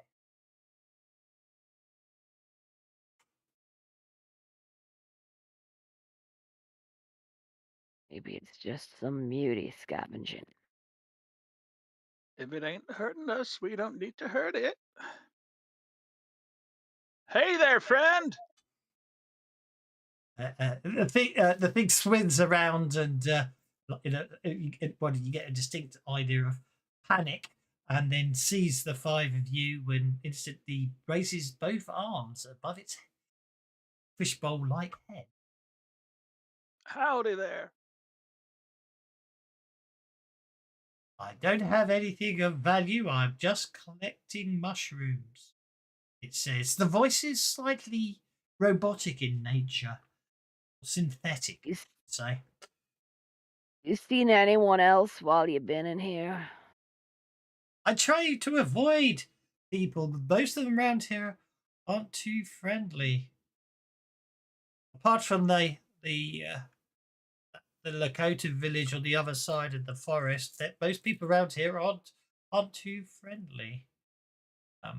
But you haven't shot me yet, so I'll take a chance. It slowly lowers its arms and starts walking towards you with its right hand out in front of it. As you get closer, you can see what appears to be a grizzled man, probably in his late 50s, inside behind the fishbowl head, and it's obviously, it seems to be some sort of. It's like he must be wearing some sort of suit to protect him from the harmful elements. He introduces himself and says, "The name's Doc Harris. I basically live on the other side of the forest. 2 friends for lunch, mushroom stew and Benny's for all," says Old Doc. "Benny's for all it is then." 2 pennies, I might get one. Yeah. I've lost my train of thought there. Yes, I have a house on the east side of this forest here. But once the radiation levels die down, but I have to come in here every so often to restock some of my herbs and my fungi that I use to help people. Today, I'm due to make another trip back to the village in the next couple of days, so I just needed to fill up my stock. I don't suppose I can interest you in escorting me out of this forest. I heard some disturbing sounds of fighting earlier, and I basically would like to get back to my place. I can give you a good hearty meal and give you some medical supplies if you need some. Well, we do need to get through the forest, but you said you heard fighting. Where did you hear it? He sort of points back in the direction you came from. He says, "It sounds like some hell of a beast, and Not anymore. It distant ain't. ping and That was cracking of bones, and a very we loud took care gunshot." of that. We took care of that That might have been monster. us. Yeah, I think it was. That thing that's been terrorizing folk around here and regenerating. It ain't regenerating no more. Oh, I'm very happy to hear that. Very happy. As you can imagine, it meant that things would lair in where all the best fungi and mutations are. But I think I've covered enough for today. He looks down. He looks down at it. He sort of raises up his left arm and looks at a strange dial on it. There seems to be a needle in it, sort of halfway through. There's sort of a green section, an amber section, and a red section, and the needle seems to be halfway through the amber section. He goes, "Yes, it's definitely time to head back. It's only about a 20-minute walk," he says. If you don't mind. Is it going in the direction that we're headed? It is a slight detour. How much? Well, it'll take you 20 minutes to go that way, so you'll lose 20 minutes on your travel towards your final destination. I think it's probably worth it. Medical supplies are hard to come by. Yeah, all right. I'm down with that. Whichever way Yay. you guys wanna jump, I'm for it either way. Hey, But well, we are on a time schedule. with 5 minutes to go on your recharged elemental protection, Mhm. You basically escort the doc out of the irradiated area of the forest, and What's up, Doc? and he basically when he gets back, he yeah, it appears he's already got a pot of stew on the go. He goes, well, I was planning to ladle this out and ladle this out, and it would keep for the rest of the week. But I've got plenty of supplies. Please, please sit, enjoy yourselves. Least I can do is feed you. Very, very kind of you. Mind if I? And normal Steve is going to kind of lean over the pot and take a good sniff. It smells good. Definitely vermin of some kind, possibly rat or possibly mouse. But yeah, it smells good. Perfectly fine. Marvelous. Steve will. There's presumably a ladle in it of some kind, yes? Yes. Then Steve will give it a little stir. And yes, that stealth roll is deliberate.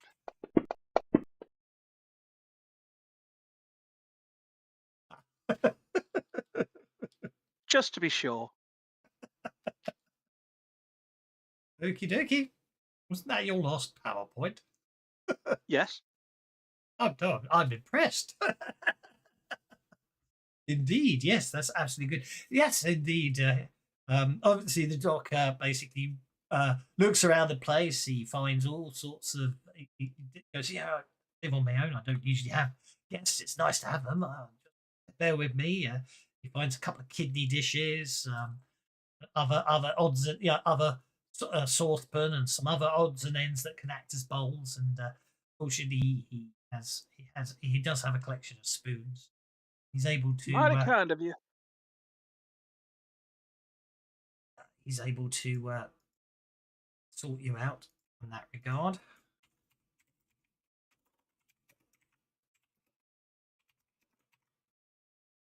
Appreciate you sharing. And because you're sharing that, I remember I said I picked up 6 cans of the bubbly soda. Well, there's Yes. 5 of us and one of him, so I hand around soda for beverage with this stew. Okie dokie. Normal Steve will be checking the can very carefully because just in case if the This is Dr. Pepper. well, yeah, if the color on it's rubbed off or anything, he's going to be really looking at it to make sure it's not Dr. Pepper before he'll even consider opening it. And then he's going to shake his head and hand it back anyway and say, "That stuff's too valuable just to have as a drink. You should keep hold of that." Well, you're more than welcome to it. We got to keep hydrated. Okay, well, I around. ain't had a Coke in so long. You just okay? I'll take that. And then he chugs it like a teenager at their first D&D session. I don't believe bubbly fizz cola is dangerous. I just don't. It's not. No. No, Okay. it's not. cool, It's then I'll not drink Dr. it. Pepper. That's for sure. No, but but I was worried it might turn us into fizzes. Oh no! I look at Stevie and I go, I find all kinds of stuff, so it's not that big a deal. But you're most kindly welcome. I know the not a pepper hindrance doesn't actually exist in the Savage Worlds edition, but normal Steve will still be careful around Dr. Pepper. I don't know how much radiation Dr. Pepper actually was. Dr. Pepper. Urban legends from before the last roll reported that Dr. Pepper had certain curative properties in regards to rat poisoning. Thanks to the strange supernatural energy of the reckoning, this became true. A waster who drinks a can of Dr. Pepper regains all fatigue lost due to radiation. Soft drink is an anathema to Doomsayers, who must make a vigor roll upon tasting the stuff or suffer a level of fatigue that can only be recovered by basking in radiation. Ah, yes. And so they put it into just the traffic. Yeah, an entire can kills a Doombringer outright if one can force it down his throat. Uh-huh. Wow. There you go. Yeah, you certainly don't want to be drinking Dr. Pepper. No.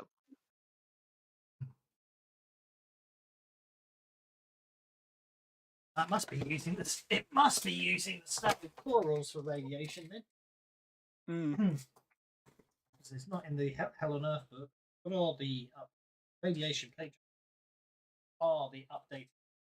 Say that because I'm using latest edition rulebook. Check. Characters in a radioactive environment must make a vigor roll every hour spent in low radiation every minute. Failure results in a fatigue level. Radiation poisoning. An incapacitated victim contracts radiation sickness, a chronic disease explained under. And because it's Deadlands, mutations as well for fun.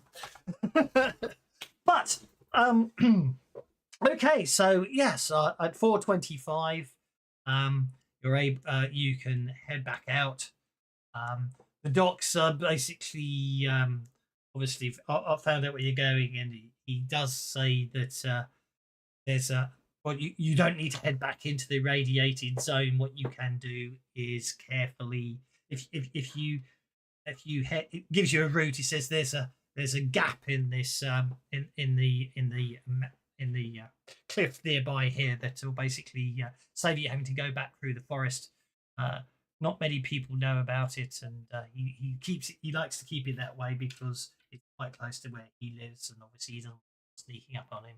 That side, In return, I'll tell him where the creature's cave was and describe any fungi we saw near that area. That's obviously does of seem interest. very happy that in thanks he pops. I'm not gonna,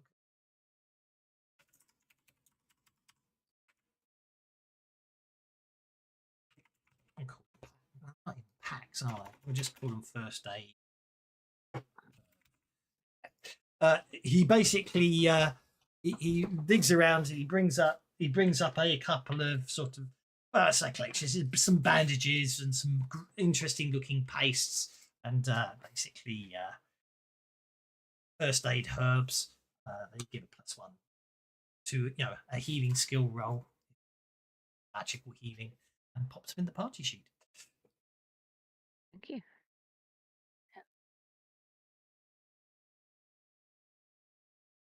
I I'll completely take forgot to one roll of on the those random hustle. since I do healing is one of the things that I have a tendency to do. Oh, yeah. See what I will do. There we go. Do we get a sound effect there for that? Then Cinder and me. Are there any other healers?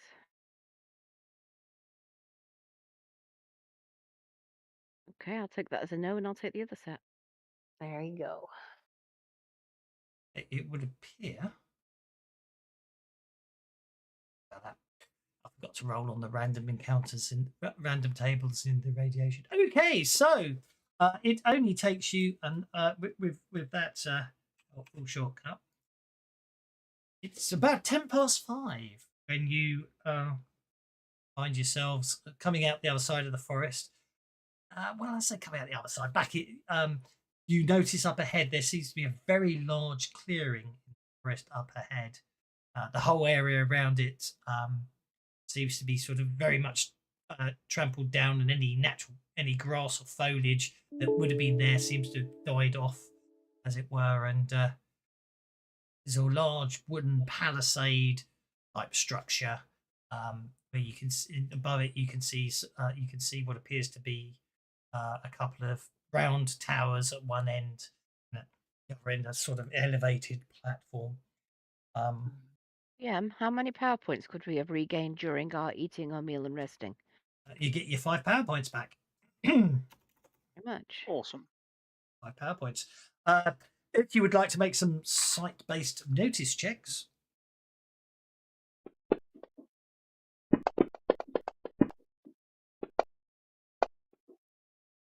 My eyesight's pretty damn sharp. Sully. No. Something in your eye there, Cinder? Cinder's reading a book as she's walking, isn't she? There Yeah. she is. Got my nose stuck in the book. Trips over and so yeah. I'll tell you. I think that's Trip. I think that you got your nose in your book and you're reading it, turning through the pages, and you totally failed to notice that knotted tree root that basically wrenches on your ankle. stopping you up short. Sully, however, you do find elevated position. Well, no, you notice a rather tall tree with some cover over it that will allow you to get a good view into the structure up ahead. So all we need is an athletics check for you or whoever you recommend, whoever wants to climb up the really tall tree sunny spots that's got lots of good cover. Any of you good Any at of us. climbing? Do I look good at climbing? I wasn't Well, I'm assuming pretty you would tall say. and light, and some of these trees don't take a lot of weight real well. So, I mean, it's up to you. I don't care. Even never know, never mind. Sorry, was that you volunteering? Yeah, I can do it. And then she just All right. takes off and scales up the tree. I was gonna give you a boost, but you seem to already be halfway up. Okay, so if I turn line of sight, which I don't think I need to worry about anyway, until you're on the map, you won't see it. So the tree, as I say, the tree gives you quite a good position, and you're able to take note of of some structures and the whatnot, and basically you climb back down and back off, and are able to draw a rather exquisite map in the dirt nearby. And it's a bit Wow, your dirt map skills are rather good, aren't they? obviously. So yeah, so apparently obviously there appears to be a gate there, and a gate over there. So from There's that tree, did I notice any sentries on those towers or That's anything? what I was about to get to. So you notice this raised platform area here that obviously gives view over the whole south side. That appears to be manned.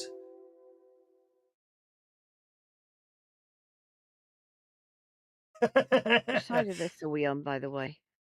Well, the point is, it doesn't really matter because you can, if you notice, it's in a clearing and forest all around, so you can approach from any side.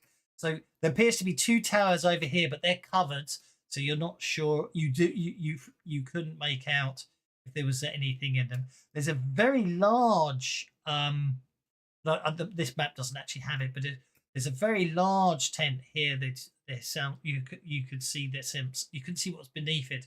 But there definitely seems to be some sort of work going on there, and what appears to be vehicle tracks, basically coming out of this tent and going through this gate here. There's another large structure there. You're not sure what function it does. Obviously, the other tents you can see, right slap bang in the middle of the camp, sort of hanging quite high up. You could see a cage, and there were two figures inside. Actually, no, there was What's one the figure cage inside. hanging Let's make it easier. from? There's only one figure inside. You think, Tabitha, it was probably the girl of the because I've got stats of the Guardian Red Hawk. There was no sign in that particular cage. You didn't see any other cages around. However, I'm going to say over here there was a large cooking fire with smoke coming out of it, and a very large piece of suspicious looking meat on the spit. That looked an awful lot like a human leg. I'm guessing. What is Since the cage hanging from? Is it Um, on a pole or is it yes, hanging out yes. from a tree or? It's basically hanging from a looks like or it looks like a, one of those old lamppost thingies. What it's doing in the middle of forest, you don't know. Maybe they brought it here, but yeah, it looks like it's hanging from a lamppost. maybe it grew here. Now, did Millennium? we get any ballpark idea how many people that we actually spotted or would be likely to be here? I'm going to say you saw no more than 12 wandering around over the time you spent looking. Well, hell, it looks like they got their evening meals sorted out already, but it's April, so it ain't gonna be sunset for a few hours. But maybe we should. I know she's obviously been in that cage for a while. Unless they start hauling her down to cook her, maybe we should wait till after dark and go in then. And when we do go in, and we got a plan of action. Yeah. I don't I don't do ask how dark big the place very is. I well. just cast fireball. Huh. Well, I can scale one of the walls further away from the tents or general area. I can blow one of the walls down. What's the point of waiting until dark if you're going to announce yourself? Yeah, we Sounds might like as well go the in now, guns blazing. What the Well, hell? sounds like we're setting up for a two-pronged attack. One kind of stealthy, one kind of diversionary. well, yeah. If you Well, go in I when tell it's you, yeah, hey, no, look, the darkness appears to have fallen already. and that there's a thought there, Steve. Not Steve, Scott, you're a pretty good thinker there. Because if you guys cause a distraction, maybe I can stealth in there and get her free while you guys are keeping them all busy. And if we blow shit up in the You dark, did, so did I. if we blow things up from two different places in the dark that ain't where you're going, then they're gonna go crazy, not knowing what's hitting them. Well, then why don't I get us all linked? I mean, that's if you're amenable. Not everyone likes it, but I could connect our minds so we could stay in contact like a radio, but without the tech, you know? Look, I'm mighty tuckered anyway. If you can just let me have a little bit of rest, then sure. Oh, hold on. That better?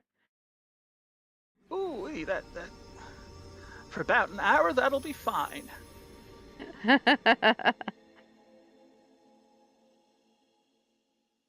That was a bit- so if I go All right. Well, just on before we go Sully, in, then Lee, what? You need to apply um, the relief effect to me. that's okay. I can Yeah, do okay, that. I well, can do that. That's okay. It just I was I need suspending to the make. PowerPoint, but I just needed to. Oh no, that doesn't actually. It doesn't matter. It's an hour one, so it doesn't really matter. I didn't. Something. No. That's okay. Okay. Just setting up.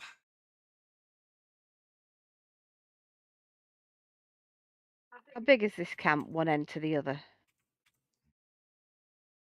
Basically, is it more or less than a mile? 48 inches. Significantly less than a mile. Thank you.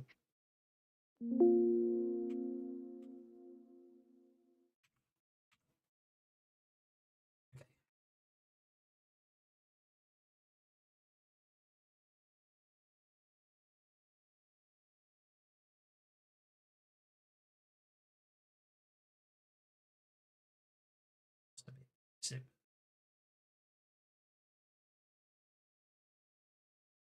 Oops, how did I put it on you twice? Do that. Hey, Put it on me 3 times now. yeah, but I took 2 of them away.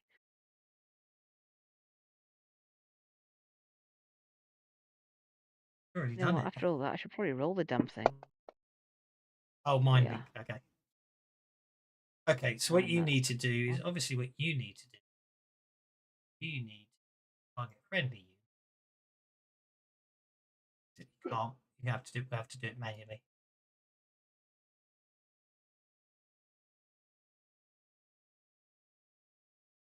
You need to target yourself, don't you, as well? So you. Yeah. Hmm?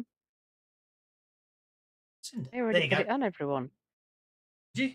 Oh, Yeah. that's bad. Although for That's some reason it's no longer on Scott and Sully, but it's on Steve, it's on Tabby, and it's on Cinder. That's weird. I'll put it back on Scott and Sully. I don't know why it's not on them. be my guest.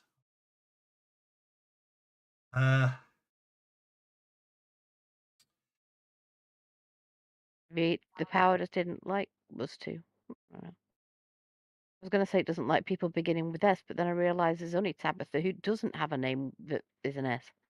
We've got Steve, Scott, Cinder, and Sully, and then Tabitha. You just spoilt the theme. Can I We'll get? just say with a flourish, Stabitha. Tabitha. Well, Can, she does have that great big Bowie knife. Yeah, she likes stabbing it. I Tabitha. have everybody. okay. Notice check. Before we split up and head into The Fight-based notice. Is that from everyone? Well, anyone who's watching the camp area not resting. Right. I will be resting rather than watching because I want to get some PowerPoints back And I from my climbed a fatigue. tree to watch because I just don't really, I want to. Because I'm planning on going off myself and stealthing my way in, so I want to make sure I have my route carefully planned. The others, if there's any missing, I'll have to mission. Okay, so basically, as you're watching the camp, let's say Tabitha's up the tree. Tabitha, what you see is there's this individual. He seems to be dressed very similar, but subtly different to the rest of them. He seems to be arguing quite loudly, although you can't make out what's being said, and disagreeing with a shorter, broader individual that seems to have very unpleasant looking teeth that you think may well be iron jaw. They definitely seem to be having a big argument, and then this fellow sort of just basically opens one of the gates, steps through, and one of the guards closes it behind him. He seems to be stomping off into the woods towards where the party's currently resting on his own. I whisper down to the rest of them, hey, there's one of them heading this way. Maybe we can grab him and get some better info. Well, And if we to have do to, we that- can kill him and then drag him up in front, and saying we're returning your crap. if you could just try and do it a bit more quietly, maybe. Well, we can all communicate with thought now. We don't need to speak anymore, at least for an That's right. hour. Mhm. okay. About 30 minutes. As he's approaching, I'll keep them, because I'm still up here in the tree. I'll keep them, apprised on how close he Does is. anybody wish to ambush the individual? If it's 6:25 now, I'm happy to get involved in an ambush. I'm all rested, so sure. There's We need another hour stealth if check. anyone needs PowerPoints, by the way. And I'm going to stay up here in the tree in case their ambush draws any attention from the camp. No, apparently I'm not going to do an ambush because I was busy telling Tabitha to be quiet. I'm casting protection on everybody. Gigi and I will cast protection on everybody. I'm going to put you all over on the. I'm going to put you all over here just so you're on the map because that makes life easier for you lot. Will you just shut the hell up? Okay, he's going to hear that. That's not a word. Well, I guess. Actually, no, it's not. You crazy cloud. He's going to hear that. You're actually away from the map, but obviously I'm just going to use this little area over here. You know what I mean? Because it's. Oh shit. Okay. Sync plant view. So, Cinder. Wasn't he just a faceless individual? Indeed, Cinder is targeting friendly units. That and then Yep. that should have them all targeted. Then I just need to make sure it's you on the combat tracker. There you go. Okay. Now you can do your action as he basically. Will you shut up? He basically suddenly draws his pistol and looks around, trying to work out exactly where you came from. Obviously, I know this shows you is exposed and open, but you're hiding in it. Have to spend a penny unless you want to. Well, you don't have to spend a penny. No. You can spend a PowerPoint and then recast, or you can spend a penny and try again. Would Cinder's fatigue have recovered in the time we were resting? Yes, it would have done. So that wouldn't So be a that's a failure. success. That's a success. By all means.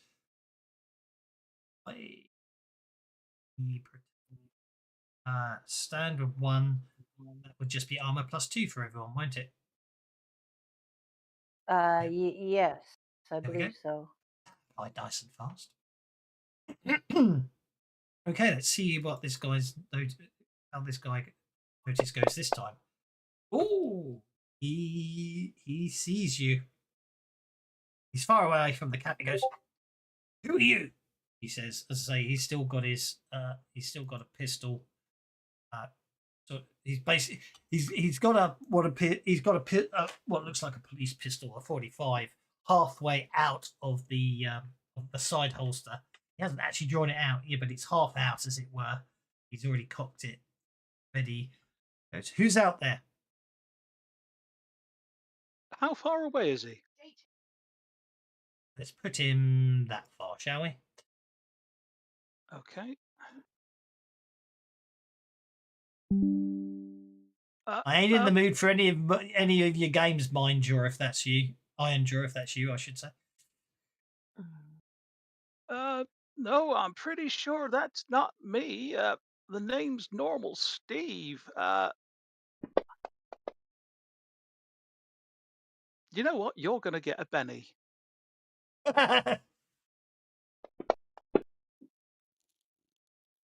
Right. He doesn't know it, but his gun and his holster are stuck together. Okie dokie. The name's Can't Normal I find the Steve. thing that doesn't auto center the map after every move? And Normal Steve will walk out towards him because he knows that the guy's obviously spotted him, but not necessarily everybody else.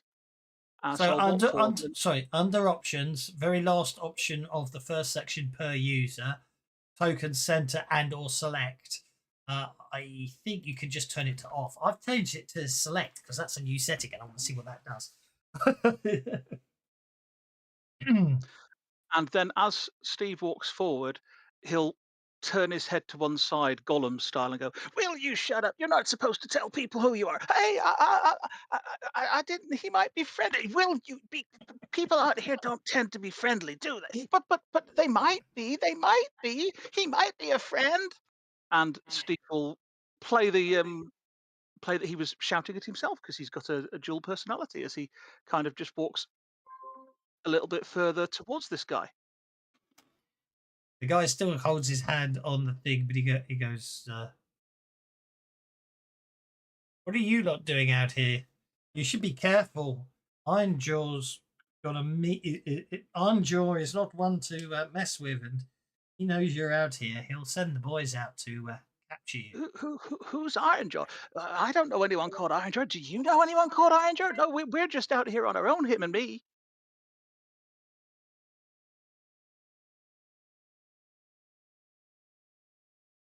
Well, as I say, I'm telling you need to be careful. You don't want to basically get caught by Iron Jaw. I'm sick of the crap he pulls. I'm need some time to think, but if I were you, I'd turn around and head in the opposite direction. He's bad enough. What he's planning to do to that young girl. It's not right. I mean, eating people is just something you have to do if you're starving. I understand that, but what he's planning to do with that young girl's not right. It's not right. I tell you. It's wrong. What's he doing to the girl anyway? You don't want to know, but he's not done anything. He's got us strung up in the cage, but I don't agree with what he's planning. Eating people is wrong, you know. You can't eat people. Well, you can. You just have to add a bit of salt to make them taste better. No, you shouldn't eat people. It's bad. Yeah, I don't eat people. No, me neither. You're obviously not being hungry enough. Anyway, I won't tell Anjul or anyone that I saw you, but I suggest you get on your way. That he starts. Well, I suggest you get on your way too. Maybe we should do that as well. I don't know. If he seems to be just walking off and away from this, I'm going to let him go. I don't know about anybody else. He's watching you, and at the moment, still, he's obviously a bit concerned. I don't know if you want to try any ways. I think he's trying to buy us time, so the rest of us should try and sneak around a different direction. Yeah, if it's not dark yet, any movement is going to draw his attention. It's dusk. It's like very orange looking. Well, if you don't like this Iron Jar fellow, then why don't you stand up to him? That's what we'd do. Well, it's what you'd do. mind He's link, I tell killed him, find anyone out who how attempts many to stand up to him. through the Yeah, mind link. I tell. but can he do what I can do? I can make people go ding. He can, you know. You could try your persuasion. I think I might.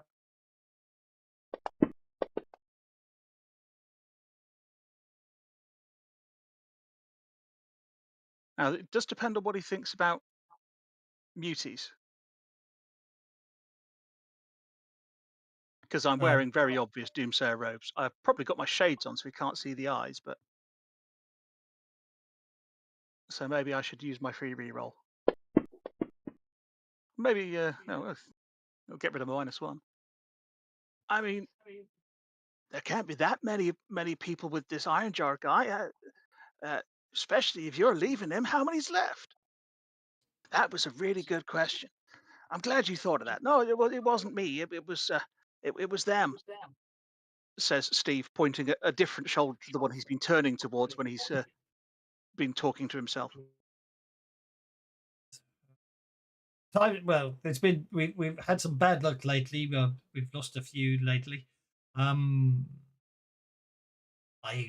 There's. Let me see now.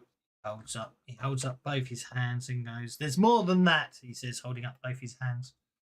But less than a lot more than that. Would it help if you take your shoes off and pull your pants down? You don't need to see that. He goes, "Look, if I'm not going to stand up against Iron Jaw, but if you really feel like you can do something, I ain't gonna get in your way," he says. Okay, then you should get. Because I don't like the idea. Yeah, I don't like the idea of folks beating up on little girls. It's just not right. Neither's eating people. Let's have him back off. Okay, I need to unlock movement. I need to 30. 30 and then that. Then I can unlock that here, and I go to here, and I can do. Think. Right, tokens are unlocked. So if you want to decide which side of the map you want to approach from, don't suggest you move into the much off the edge of the map before you start, because as you can see, it is like quite clear, and it's obviously designed for. They basically a searchlight has come on in those 3 locations. It's obviously sweeping, as it were. Well, normal Steve will To know where they're setting up the distraction so I can approach from a different side. This is your opportunity to position yourselves accordingly. Yeah, normal Steve is going to intend to try and take out at least one of the searchlights, so he'll come in from there. Where's the other searchlight? I didn't see that, sorry. And Alright, Jessica okay. Rowe, you did. Guilty as charged. What did he say? Damn, did I miss a Bon Jovi joke? Absolutely. I did too, so. I'm going to have to come in from one of the ends, so I'm going to come in from this other end over here. So you guys draw attention as far away from this end as you can. You want me to draw attention away from where you are? Because I'm gonna, where are you? I've got all You're kinds there, of other yeah, boosts, so gotcha. I'm gonna scale that wall, drop down inside, and try to get to the girl before, and with minimal encounter.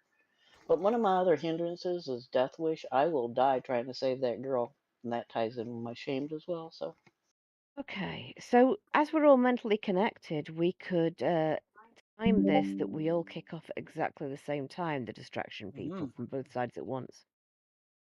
We could indeed. which I will suggest. And Okay, I will well, think that's a brilliant idea. so I'm going to give you a round of actions. Well, obviously, the second you all get one round of. Okay, hang on. Who are these people here? Scott is on the left, Sully's on the right. Yep. Okie dokie. I need you to make stealth checks of -4 if you're going that close to the wall. Oh well, not that close. No, that's just that was the plan. That's where I'm going to go in. So Sorry. Yeah, you need to start back there. You'll still need to if Okay. you're no I do only need Sparky. I do need Sparky on you the do map, need though. Sparky.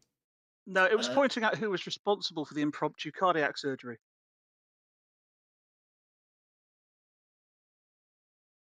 There you go. Sparky Okay. is on the map.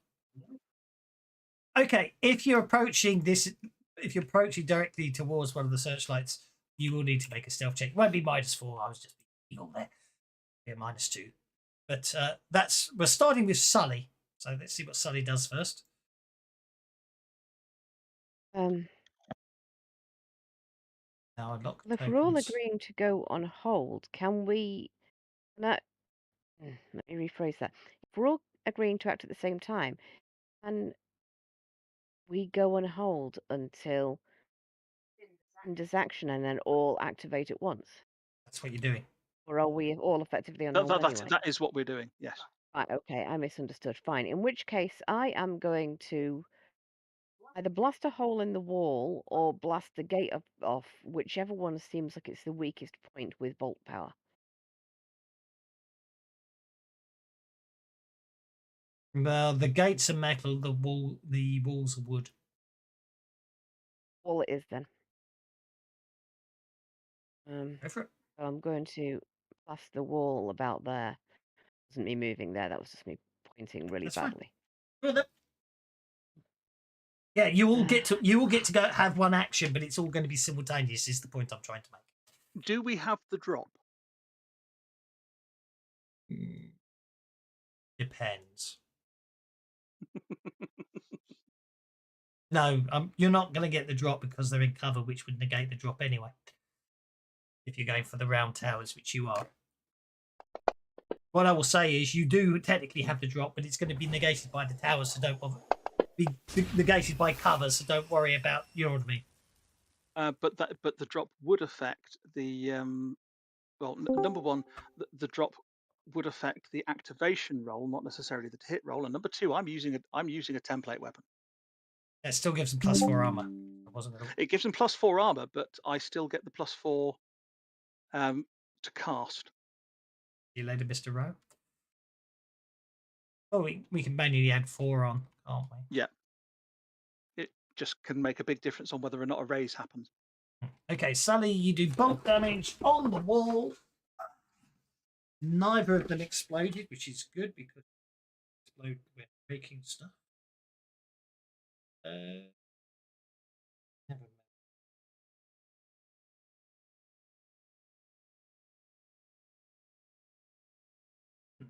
Okay, they've moved where it is. Find it in the index. Maybe it's under hardness. Hardness. Yeah. Hardness, page 92. At least this one's got an index. Actually works. Breaking things is what I was.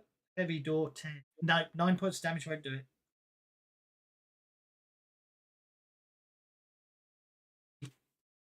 If you want to spend a penny and re-roll the damage, but you do basically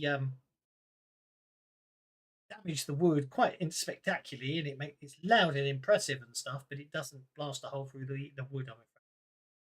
But it'll draw them towards that wall. It would draw them towards it, yeah.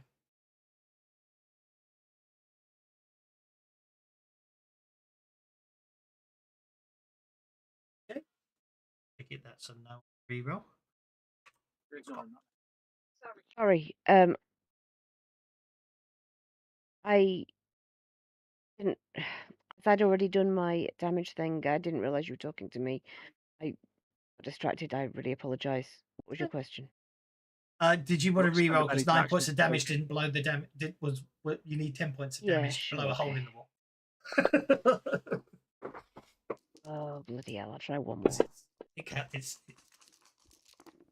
My dice don't agree, so I'll leave it at that. what's the trapping on your? Oh, it's psionic, isn't it? So it wouldn't. Okay, no problem at Yes. all. But you obviously created a loud. It obviously hits the door with a loud bang and will definitely create noise and confusion. So you're okay on that score. Scott, if you're approaching the wall, you will need to make a stealth check because there is a searchlight scanning this area, as it were. Right. What's going to happen first is Sparky is going to fly 6 inches. Just got to figure out where I want him to go. Let's go here. Mm-hmm.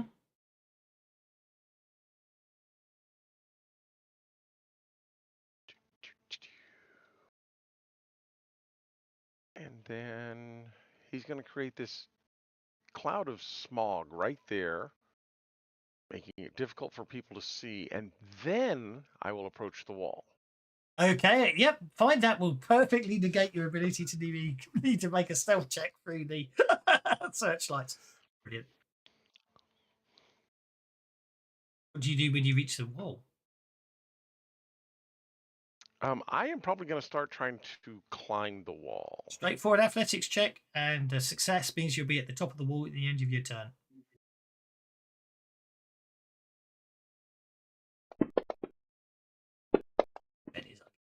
This fight. Yep. Oh, no problem at all. You're at the top of the wall. It's wow. It's 8 or 10 feet, whatever. Yeah, 8 or 10 feet. With your raise, you're absolutely fine. Is what I'm trying to. It's got to be a bit higher than 6 feet, but yeah, I'm still not going to penalise you for not being up to the wall now. Okay, normal Steve, you're up next, sir. Right. So let's put my template back. Or is there only one guy on one of them? Probably can't see the other one because of. No, but I'm going to be firing my Merv to hit both towers and both lights if possible.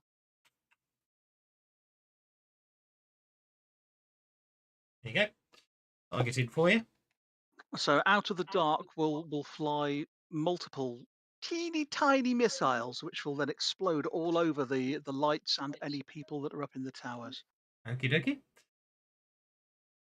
And I'm going to go for a bigger swarm to get the extra damage die.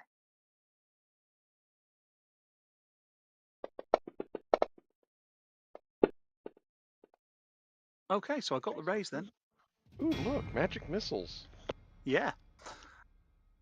So yeah, the +4 damage from the drop will be negated by the cover, but I will also hit unarmored areas if they have any. How many damage rolls do you need for me? Is it 4 because I'm hitting the lights as well? No, I won't worry about the lights. You know what I mean? Because if you kill the guards, it doesn't matter if the lights are on or off. Well, true. If you take the guards out, then I won't worry about the lights. If you don't take the guards out, then we'll worry about the lights. Okay, so you take one of the guards. Okay, you really take that one out. So you don't have to worry about that light. I am going to spend one of the bennies I've got a few guys on the other guy. So he obviously because he's over here, that one's hit first, so he ducks just in time. So make one more damage roll. Okie doke. Sorry, open up again. There's Merv. Sorry, I apologise. That's all right. We ignore explosions, but that's still 24 points of damage. 25 points of damage. So yeah, okay. So the guard, the one guard is vaporized, and so is the other light. Yes, thank you. I couldn't think of what I was trying to say there. Global.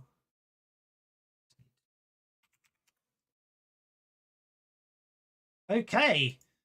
And then Steve will make like a banana and leave. Okay. 5 to. You said you were going that way. Oh, you changed. Yeah, you said you were going to. No, I was going away. Yeah. Yeah, that's absolutely fine. Okay, Tabitha, you're up next. Hey, I'm going to move to this wall and scale it And with my free runner edge on my agility check, does it automatically calculate in, or do I need to manually add the +2? Hello? Very good. He's, Scott. he's, As long think, as you he's thinking. you also have +2 athletics rolls when climbing and in foot chases. Well, you're going to need to run, so do a run and then give yourself a +2 bonus in the modifier box for your athletics roll to negate your running. 6, yep, no problem at all. You come bursting out of the tree line. You'll reach the wall. You'll be up and over at the top. All you need is a successful athletics roll. You can put the +2 modifier in, or we'll just manually add a +2. I don't mind either way. Yep, you're okay. So basically, you're able to get straight up and over the wall, and basically down the other side, no problem. You're able to come. And I crouch. Yeah, basically as you're at the top of the wall, I'm just going to do that because if you're not, you know what I mean, because you can see. Yeah, stuff. I can see pretty good actually. And then you hide back. Then you hide back there to give you conceal yourself. Goblin snipers will take damage again. Okay. Oh, okay. The gate as well. All right. Cinder is going to cast Smite with heavy weapon on her and armor piercing on her baton. Okay. And then I'm going to go up and bang on this door over here. Okay, let me just clear all targets and just target yourself. Okay, there you go. All right. So that's a Biblia there, which is a success. There's something really nice about putting gates in Use Fantasy Grounds artwork, because then you can delete them. Yes. Flash, give me a hand. I think I want to Benny that. Successful casting, but you want to Benny it? Yeah, Not if you're attacking the gate at the same time. It's not. Pardon? Good point. Yes, multi-action. That's a successful casting. Okay. So I'll move up to the door and smack it, and that is a smite or cast a smite, which gives me with the heavy weapon, and I was going to do the armor piercing too. Make an attack roll with the weapon you're using. It's basically you just don't want a critical fail. That's all it is, because it's got a parry of 2. As long as you don't crit fail, you'll be okay.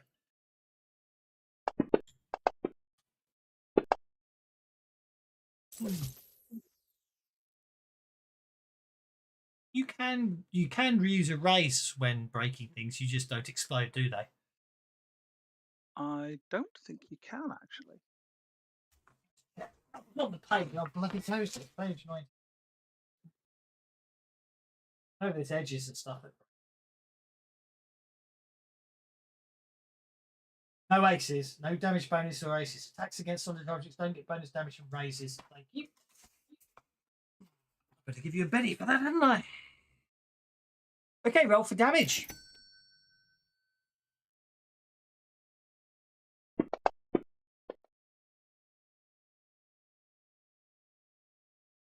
That won't get through the gate. The gate's got hardness 12, I'm afraid. Okay. Even with, all right. So You butch against the gate. With the armor piercing and the heavy weapon. Oh, sorry, armor piercing, you'd need a 10. I need a 10. I'm going to try Benny again. 6 and a 4 would give you a 10 plus 2. Yeah, so you can do it. It's just you have to roll really well.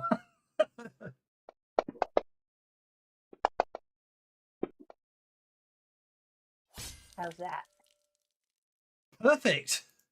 Don't know why, but it did that weird thing that I've never worked out how you managed to do it, where you just put your name when you're trying to spend a penny. So yeah, somehow I'm doing it wrong. I'm grab It's it okay. from Don't one worry. spot and Absolutely fine. put it in Pick the on that. chat, and I think I'm grabbing it from the wrong spot. Absolutely fine. Not a worry. And I do believe that's everybody. And look at that. Scott's going first on a Joker.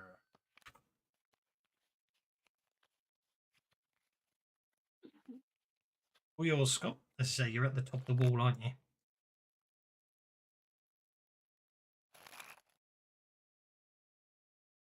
Just trying to work out what you can see, because you see anything up there? Oh, that's because I've got the preview on. That's why.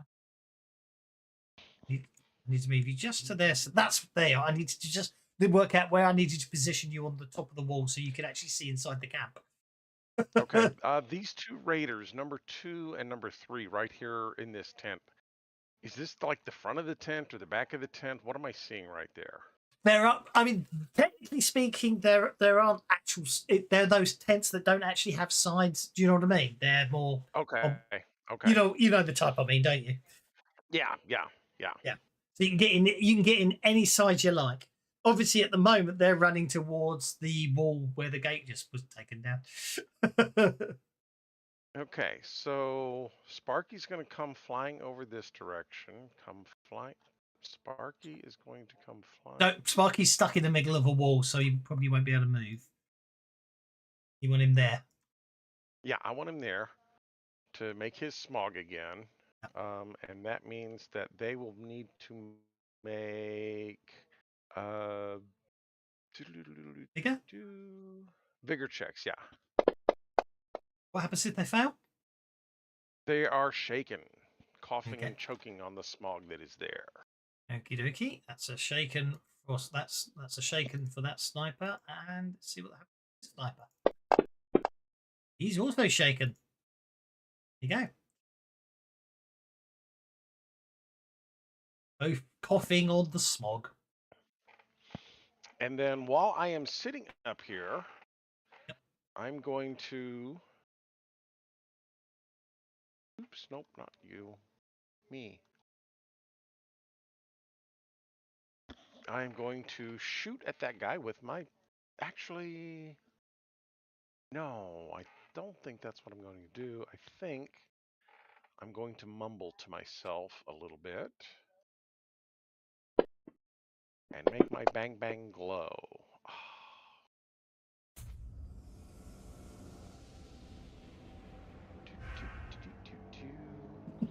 Some runes and such that are going down the side of my weapon start glowing with faint kind of reddish green glow. Okay.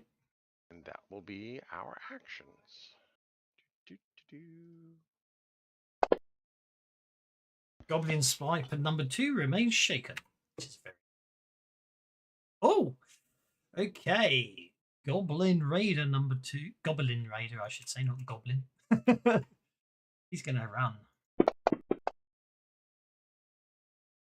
Gonna get I'm just he technically doesn't get that far, but I'm going to put him the other side of the area of effect because to remind me he's not affected by it, if that makes sense. Micah should be on hold. Stuck in a cage. Brings us to Tabitha. Okay, by clicking on me, I can't see anybody. But I don't want to move out in the open because I know from when I was up on the wall there's people there. Is there a back entrance flap on this tent, or is it all up towards the front? Again, like I said, they're those tents where they're just the tops. The sides haven't been put on, so you can see the poles and the ropes holding them in place. But you can get in anywhere you want on the tent. Okay, I'm gonna enter the tent just from the side. If I had to take my Bowie knife and slash my way in, I could have done that too. Yeah, exactly. Yeah, but no, it's easier. It's just much easier to say they're the sort of the tents. And now I can see this. I can see this guy in front of me. Yeah, he's a big fellow. He's bigger than some of the others. His face, his face appears to be a huge, massive beard. He's unusually hairy. His upper moustache, basically the entire lower half of his face is his body hair. So he's probably I'm gonna have to Benny that. I hate giving you bennies, but I gotta do that. see the downside of this. I don't get any bennies towards the end of the session, and then I don't want to use them to. I'm gonna be spinning bennies more often because otherwise I don't. It's fine, Yeah, it's I ain't gonna shoot him. I'm gonna when I get in there, I'm just gonna stop cold.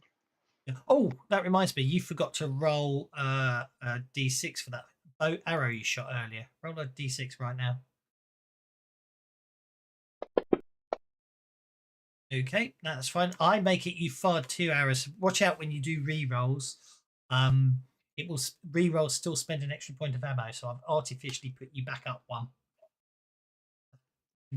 Okay, well that's fine. I'll track it better in the future. Just so you know, it's just at the end of a fight, you just need to keep track of how many arrows you fire, because at the end of the fight, you can go around, if you've got the chance, you can go around looking for them, and on a 5 or 6, the arrow is reusable. I'm going to end your turn, so you do it at the same time. This guy Go through the here, mine link. Big guy in the tent. Big guy in the tent. guy here is going to come running out to here and look around, and might see you. See what happens if he can see you in the dark, dim. No, running wouldn't. Running might affect him, so he doesn't spot you. Normal, Steve. Oh, good. Okay, and notice check from this guy. I'm afraid this guy does notice Tabitha. Obviously, it made a noise inside the tent, even though she's been quiet. He's just going to advance on Tabitha, unslinging a rather large axe off his back. It's made out of, it's made out of odds and ends, but it's a big axe. He swings a mighty swing, and Tabitha barely ducks in time. It's just the darkness is the problem. Okay, this goblin raider here going to move to there. See the gates being knocked down and fire a shotgun blast.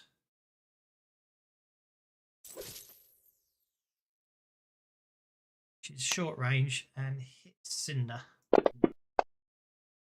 Oh, even with the protection. Protection makes you doesn't make you any harder to hit, but what it does do Right. is make you harder to wound. So basically, he hits you squarely in the chest with a shotgun blast, and all it does is shake you. And you, I'm afraid, remain shaken. Another penny for me. She wants to remain shaken. I have to spend a Benny to unshake, don't I? You do.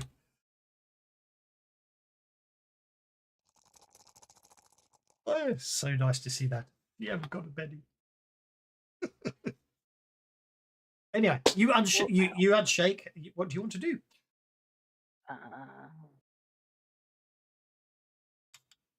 I think I shall go forward and hit him with my baton, which is heavy weapon and armor piercing. Go for it. Clear targets on you. Targets on the goblin. There you go. Goblin, I should say. When you cast Smite with armor piercing, you need to make sure you put the armor piercing effect onto the combat tracker as well, Oh, depending on how much you've added. How many power points did you spend on armor piercing? I took 1 point off. That's 2 AP2 then, isn't it? It's 2 points, 2 AP per power point spent. There you go. Thank you. You did mention it earlier. I forgot. So you should now have AP plus 2. Go for it. All right. So that's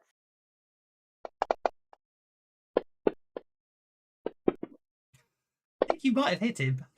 Just a bit. Ow.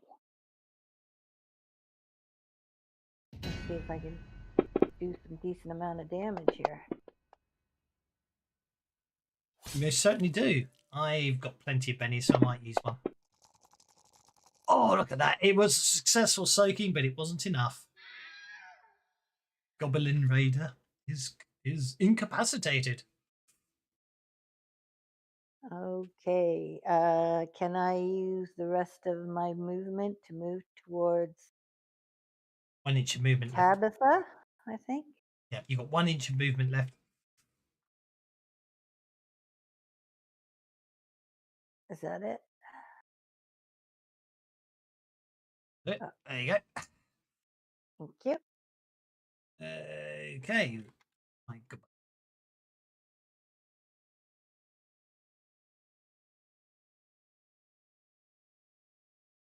Oh, he must not be on the map. Might be why I can't find him. Oh, well, that's okay. Him. Yeah. Him. Step out. Oh. Buckshot. Scott on the top of the wall. Ooh.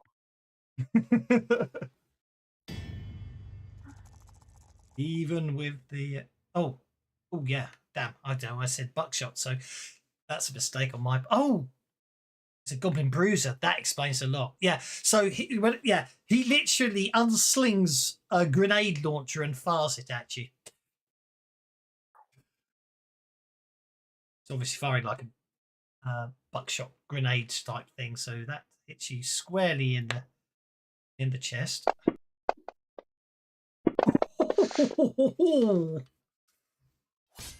Ow!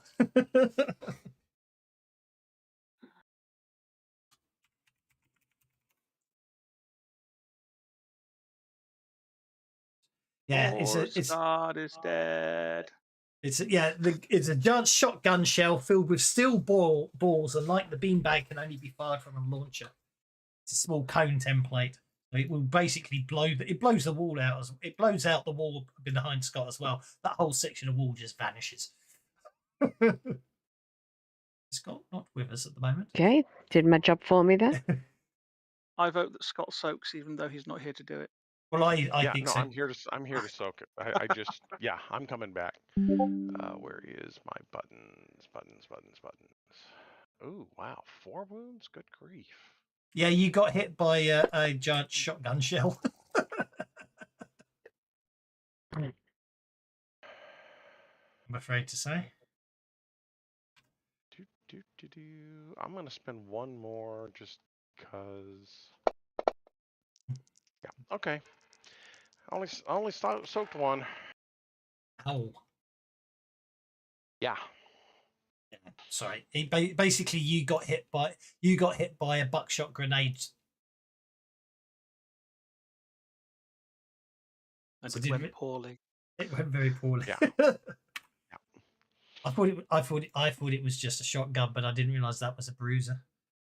Is this guy not on the map either? This guy's not on the map either, so we'll put him there. He's not going to do anything. Range. This guy is obviously you're probably I won't worry too much about falling. This guy basically sees the whole wall go down, decides that you're lying what he thinks is dead on the ground, so he's going to ignore you and chase this way. And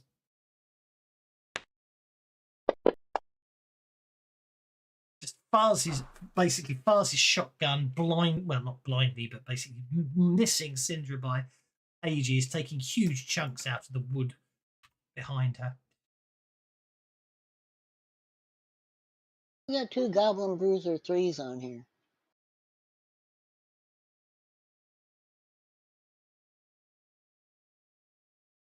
Bruiser and one's a Raider, never mind.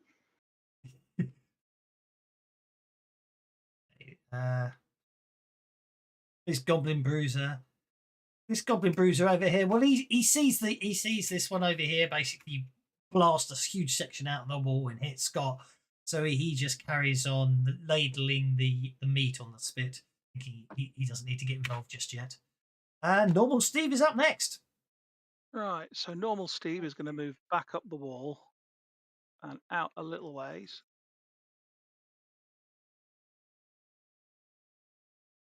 And it's going to let rip with his Merv again.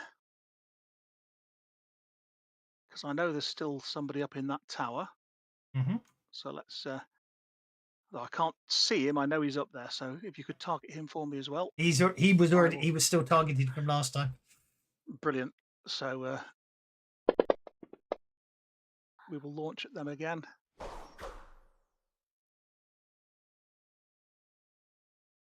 Does the illumination affect the cone template? I don't know is the honest answer. It's there in effect and you're hitting something you can see. I'm going to say it probably doesn't worry too much about that sort of thing. Okay, so I will try some damage then. That's definitely one to ask. I do miss the. I don't know why they closed. Definitely one to ask.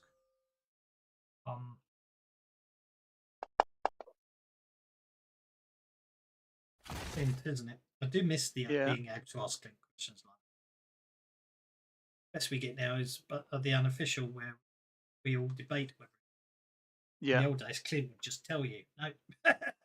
Oh yes. You know what? I will give you a Benny so that you can soak one of the wounds that I'm now rolling to do damage for. An interesting one. I might put that one on the unofficial forums just to see what. Okay, so what you've done? You have shaken the Goblin Raider who failed to notice you in the dark, and you have done a wound. I've got so many wound bennies. to the sniper. So many bennies, but it fails. I still got my own house roll of one, except for really big, bad, important dudes. Just the one spend of a penny per wound. And Steve will leave. Steve is going to leave it at that. Okie dokie. Okay. Goblin Bruiser number 1's going to come out to there. Sort of look up at the young girl that's still hanging in the cage and possibly lick his lips, but not do much else. Fine. Iron Jaw's going to come striding out to the middle of the camp and going, "What the hell is going on? If we have intruders, kill them and try not to damage too much of the meat." Goblin Sniper unshakes, but he's in the smog cloud, so he can't see it through it, can he? Easily, so we won't worry about that. He can, it's just everything's at -4. Yeah, exactly. And Sully, you're up. At least to meet you really has a whole different meaning here. So there's the gate. That gate's missing. That wall's missing. We're coming in through the gates, in through the walls. We're intruding everywhere.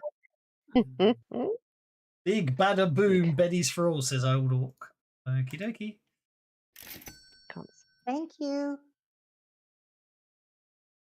Looks like I'm going to have to run to get further than that. Excellent.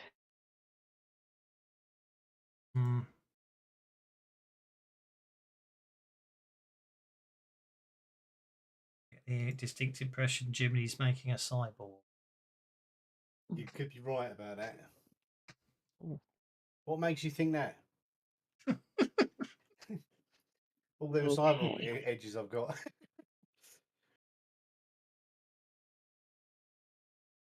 Oh, Not just a cyborg, a heavy cyborg. Yeah. Then I need the EMP power really quickly.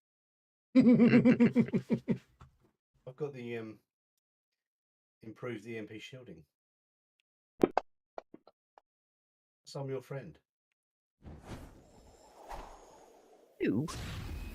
Oh, dim illumination and running. Right, so. So it's a successful casting, isn't it? Because it would have been -2 the casting, but -4 for the hitting. So it's unfortunately it's a power. You successfully cast it, but you miss. Gotcha. That's the problem. No electricity in this place, so they're just as much in the dark as you guys are. Oh well, I'll get a better card this time then. Let's see what we got. Goblin Raider. Oh, Goblin! I don't get a Betty for that. Twice. No, just once. Okay. Okay, Goblin Raider. Gonna head this way now because he's seen someone step through the wall. He just. Oh, he's gonna run. He's gonna run. Gonna get to there. He basically he's got a speed limit sign attached to a wooden wooden shaft, and it's been sharpened down one edge as he swings it at you. Oh dear. Oh, that got me a console error. Oh, out of ammo. Okay, it's the out of ammo extension doesn't work anymore. It doesn't critically fail. I'll have to remember to turn off the out of ammo extension. Console errors. Normal Steve. Right, normal Steve is going to once more summon the power of the glow.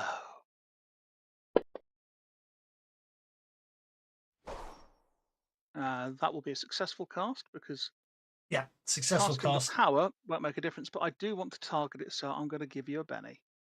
Okay. I've got too many beddies now. There we go. Oh. So that's cast with a raise, but doesn't hit with a raise. Yeah. But that does still change the damage. So let me pop that on.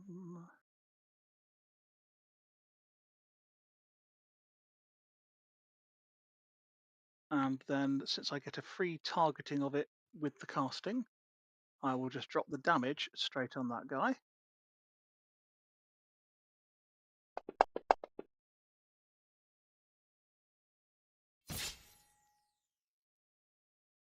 What are you doing to him out of interest?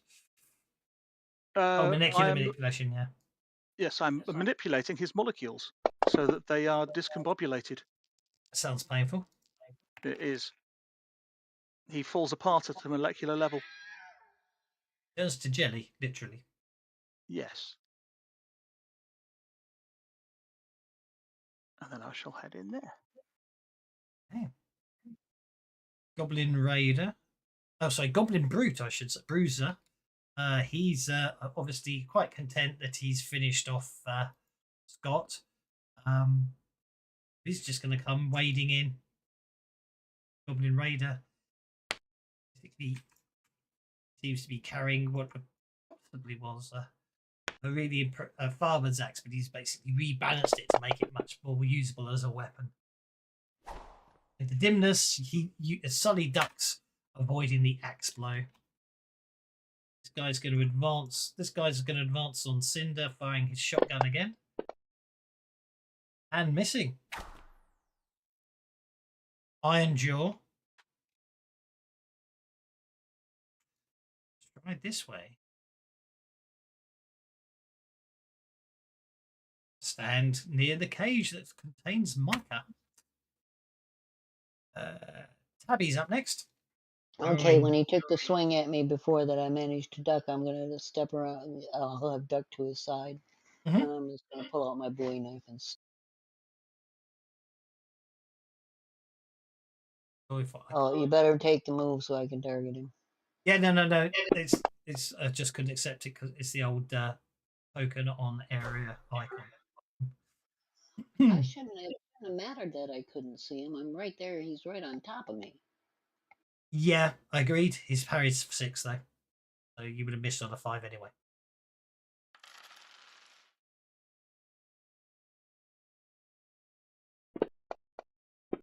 Oh, for Christ's sake. That's very unfortunate. Well, it's obviously it's dim and dark in there. I think the really truly evil thing to have you do there is trip over some bedding and basically land prone. Oh, is he now? He's now. That's a bad time to be prone, isn't it? It's unfortunate. He misses. Because when I fell to the floor, he was already swinging, so he missed me. Evidently, that is exactly what happened there. Okay, this guy is just going to. He's a bit because Angel's told him to stop, get out here and kill people, so he's going to come running out because he's worried he doesn't want to Alan Jotters, he doesn't want on. Sully, you're up. You're being attacked by two raiders. Well, one raider, one bruiser. Well, what I can do about that then? Oh, Also come disconcerting on. that it's dark, but the bruisers are still wearing sunglasses. Yes, I agree. I'm Bennying that roll. Well, so's normal Steve. I know. Oh, you roll a double two. I Benny it and roll another double two.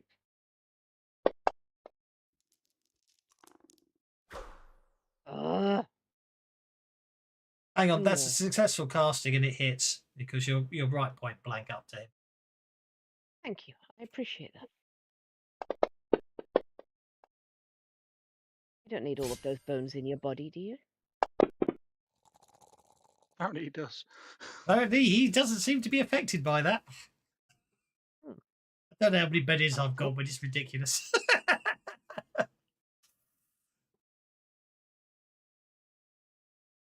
Okay. Okie dokie.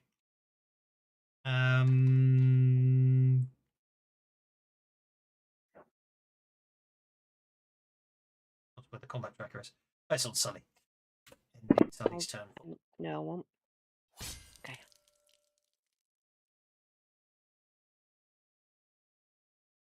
Scott, you are battered and bruised, but you remain shaken, I'm afraid.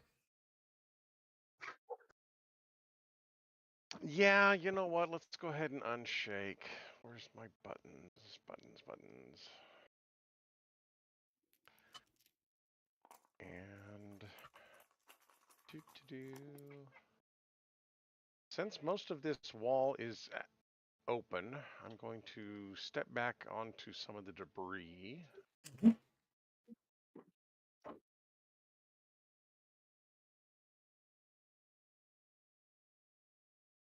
Look at that.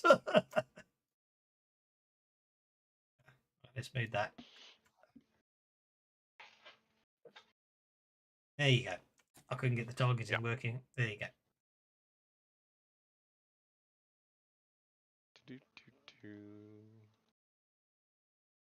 Okay, so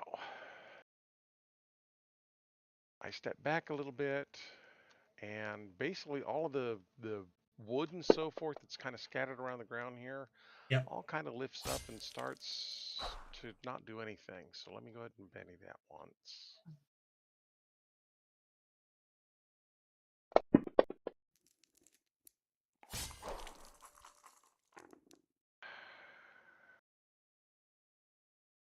Yeah, I gotta go with one more.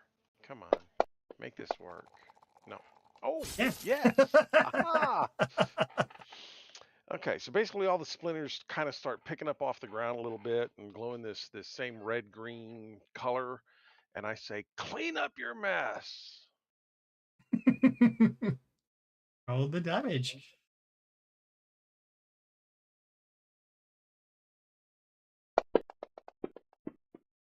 Oh, good grief. That insult to injury. The last dice goes, I'll be a 1 as well. But it does shake the bruiser. It's up to you if you want to Benny it. Well, you need to roll the other one first anyway. Yeah, roll the other one first, yeah. So that's 2 wounds on the other one. And I've got the Benny, so I'm gonna have to spend them. That's a successful soaking, but it's not enough to save him, so down he goes. Now, do you want to re-roll the bruiser? It's up to you. Yeah, well, with all those buttons, with all those ones I've got to, it's kind of one of those things. It didn't do the roll die for you, did it? So this did give you it'd be nice to give you a 21,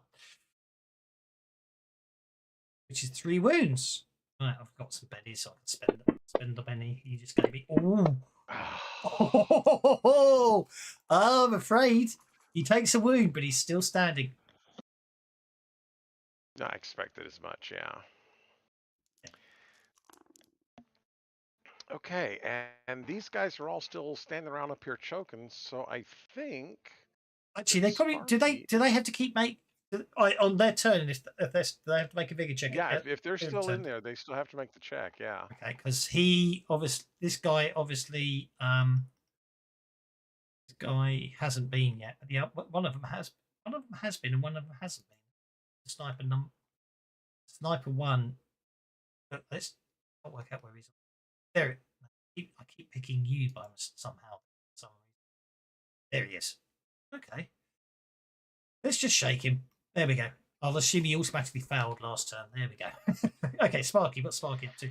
Sparky is going to manifest some wicked-looking claws and miss.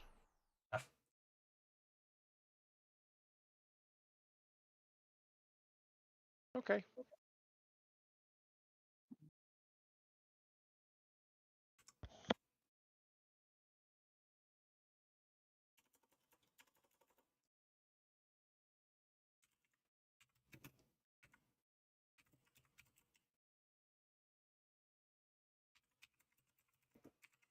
Try that. See if that works better. Goblin Bruiser number 1 is over here. He's going to walk towards the fight in the tent, but not do anything else. This Goblin Bruiser, he's going to carry on ladling the meat on the spit. Goblin Sniper number 2 is remaining shaken. Sniper number 1 is remaining shaken. That brings us to Cinder. All right. Cinda is going to switch weapons, take out her Uzi, and she's going to fire at Ironjaw after casting Smite with heavy weapon and armor piercing +3. Correct. I wouldn't worry too much about the heavy weapon. Don't worry about the heavy weapon. All right. My armor piercing +3, so that's Heavy weapon only affects things with heavy armor, which is normally going to be vehicles and things. Okay. And really big monsters, gargantuan creatures and things. All right. So AP that 2 for each additional. So that's +2. That's +6 AP. 2, 4, 6. Yeah, +6 armor piercing. Don't Alright, forget your multi-action see if you're how I doing the two things. target that. Give me a second here. Where is Iron Jaws?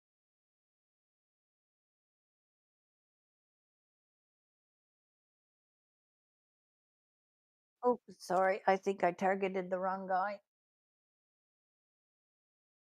If you're not targeted our side, that's okay. Yeah, he's targeted. I changed it, and I think then you went to change it as well. So it's all good. You targeted the right Okay. one now. Fine, no problem then. Then you went to check. I'm gonna get sorry. Just noticed I haven't actually bothered the automatic capture things running on OBS, and I just noticed out of the corner of my eye how crap it is. Anyway, here we go. After this session.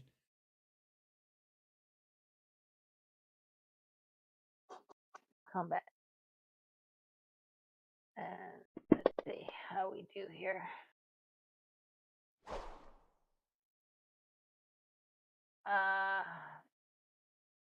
You make your That's a smite miss. roll. Didn't Not see done the smite roll yet. haven't done the smite roll yet. It doesn't matter, you missed, but so don't do the smite roll. You missed this round. Next round you can think about doing the smite. It's easy. I'd like to Benny that though and try again if Go I for it. may. Do you want to do your smite roll? Yes. Sorry.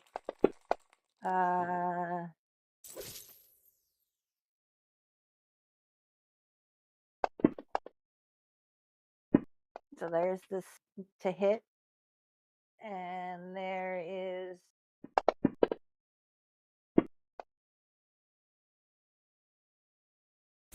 Smite with a raise, even with the multi-action. yeah. So that is, and then we do the inventory. Where's my Yeah, I can get on you. Damage +4 with the raise, and then AP6. Come on, AP6. Okay, so if you do your damage roll now, AP7 because there's already an AP1 on it. yeah, it's AP +6, so it should be okay. I said Okay. I said AP6. I should have said AP +6. Do the All damage roll So now. there's the roll to hit. You should get +4 and AP 7. And there's. No, you already rolled to hit. Oh, okay.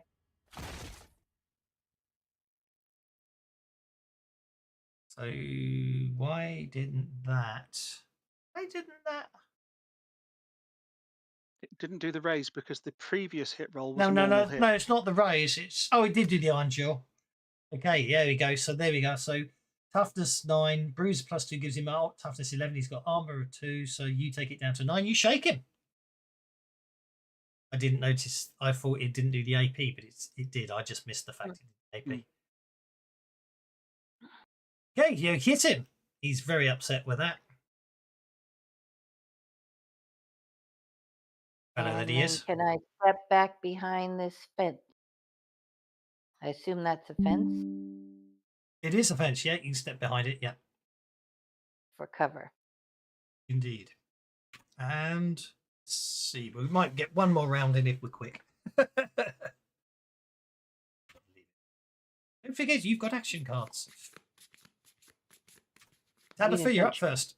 Adventure cards. That's what I meant to say. Well, great, because let's see, he's still. And Even now David I'm is prone up. on the floor, so I roll and stab upwards at him.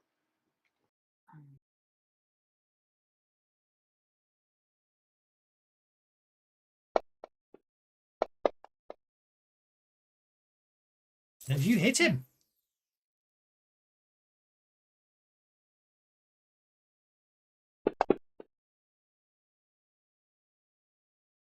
No, I'm gonna Benny the damage. I don't care that you're getting bennies at the moment. I think I might turn the hard choices off. It's just I have so many bennies that by the end it gets ridiculous. It just makes the fights glass one. I'll try it. What's hard choices? I'm gonna Benny as many times as I need to at least shake him. Every time a player spends a Benny, you give it to the GM.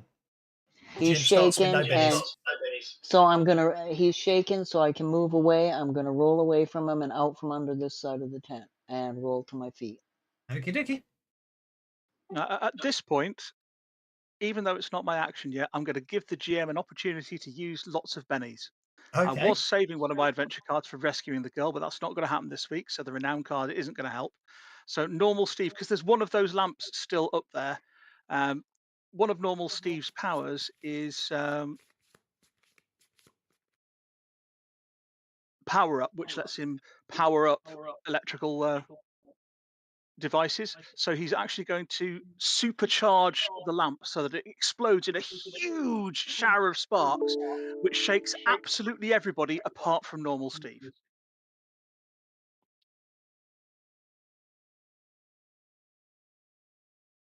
It's not my turn, but I can, because it's an adventure card. That's what I'm going to do. So everybody's Okay, shaken. then in which case I'll do that. Oh, and everybody around Sully gets unshaken. It was a nice combo. Okay, everyone in 5 inches of Sully. Interestingly, that playing that card automatically unshook all of the PCs.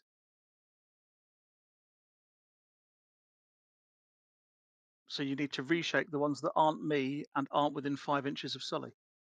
That card's obviously been slightly misprogrammed. Really interesting is I can't touch that 5 inches. It's going to reach, so it's only Sully and no, Scott, no, but unshake. Yeah. Sully unshakes and Scott unshakes. And I wasn't actually shaken in the first place. Oh, yeah, you're the only one who isn't shaken, aren't you? Sure. Yes, because I do something that shakes everybody else. Yes. Okie dokie. Tabitha dealt with. Goblin Bruiser number 4 remains shaken. Well, I'll spend a bit. That won't die. See, I gave you an opportunity to spend all these bennies. You did indeed.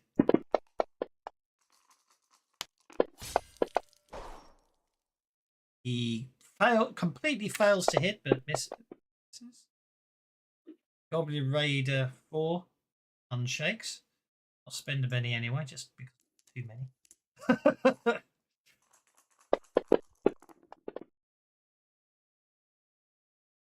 11.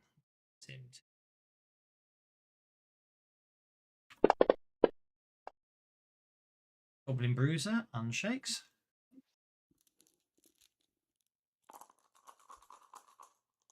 Notice. Might not see Tabitha. Doesn't see Tabitha. Definitely got to turn that extension off. Doesn't see Tabitha walking out that way. However, what he does do, you did shoot his boss. He's going to hit you with a buckshot grenade. I am behind a wall. Yep. You will get some cover. It won't matter. Which will be armor. So I'll take 2 points of damage off. Cover. Yeah, I don't think it's going to make any difference on that one roll. Ouch. That takes it down to 21. Oh, yeah, 3 wounds. Basically, yeah, this huge shotgun shell. He fires a giant shotgun shell out of the grenade launcher, and that whole fencing area and everything around it just shreds and piles into you, lifts you up off the ground, and you land with a loud thump, possibly bleeding profusely. Can How did I end spend up a penny shaking? to soak? You most certainly can spend pennies to soak. All right. Do I just drag it to the combat tracker? Or... Sorry, how do you? Sorry, I misunderstood. I personally think the easiest way to do it is if you press the control key, a soak button should appear on the combat tracker next to your name. Or you could drag the penny and drop it on the wounds, can't you? On the blood drop. On the blood drop, yeah. I think the control button's the easiest way to go. Or you just drop a penny in chat and make a vigor roll, and I do it all manually. I don't mind. Where am I? Or you could say, please, Mr. GM, press the soak button for me and I'll roll it for you. Please, Mr. GM, press the soak button for me. There you Please, go. Mr. GM, do it better than that. That's one wound soaked. Do you want me to spend another one of your bennies? You love it. Yeah. You just love getting all the bennies, don't you? You can't take them with you. That's right. Yes, please. Let's think how many I'm going to lose next week. I'll tell you how many I lose at this. Oh, No. I'm running out of time here. Hang on a sec. GM's about to turn into a pumpkin. Okay. I guess I'll have to live with the one soak. We're going to have to rush this. We're going to have to rush this round.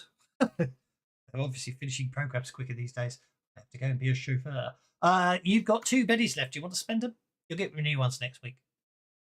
No, I'll have to take the 2 wounds or whatever it is. It is 2 wounds. Okay. Normal Steve. Why are you stunned? I have a feeling it's because of the adventure card that Sully played, which removed the stunned and shaken and distracted and vulnerable statuses from all of us, but somehow gave them to Sully and Cinder. In fact, gave them to all of us when it shouldn't have done. Do they really? I'm shaken and I shouldn't have been. I'm shaken and I shouldn't have been shaken. You should have been shaken because I played a card that struck everybody that wasn't me. Anyway, go quick Yeah, but because I've got 5 minutes and then I've got to end, Yeah. even if we're mid-round. Right, so Steve carries on hobbling somewhat, supporting himself on his staff into there. And yes, I can see Iron Jaw. Right, so we are going to multi-action.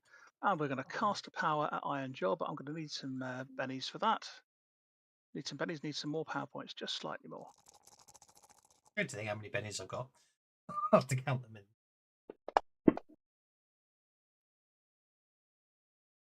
Okay, so that is synaptic static on him. Okay. And that makes him fatigued and hindered and glowing and vulnerable and distracted.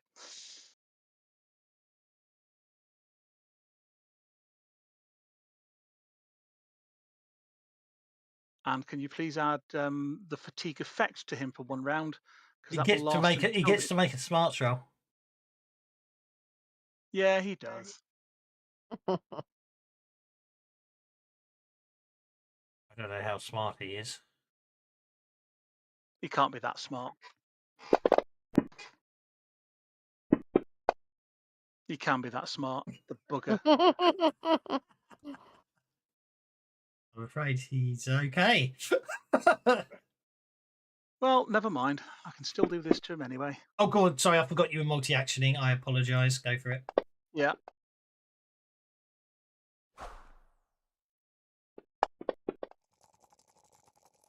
Hit with a raise.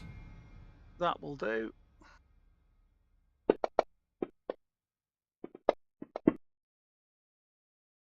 Two wounds.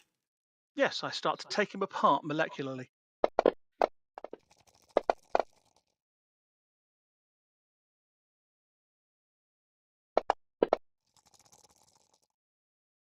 Okay, he's going to take a wound. Are you seriously telling me that Iron Jaw doesn't have the Iron Jaw edge?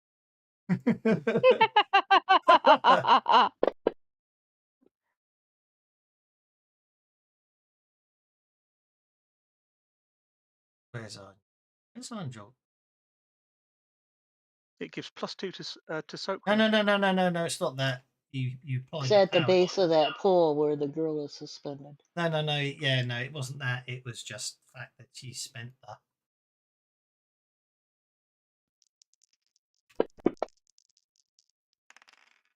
Oh, that extension's really getting my nerves. And then he gets to make a bigger roll. She makes, he's not shaken! Hurrah! Shit, I actually forgot to give the snipers any weaponry, I've just noticed. Unjaw remains shaken? No, he doesn't. Unshake. I'm striding forwards. Please award the Vieira belated Betty. Please award Betty to the players in the hopes they can detoxify Iron Jaw as not. Unfortunately, I have to spend Betty's for me to get Betty's, but thank you for the kind offer. Okay, well, I think he's just going to throw his spear at you.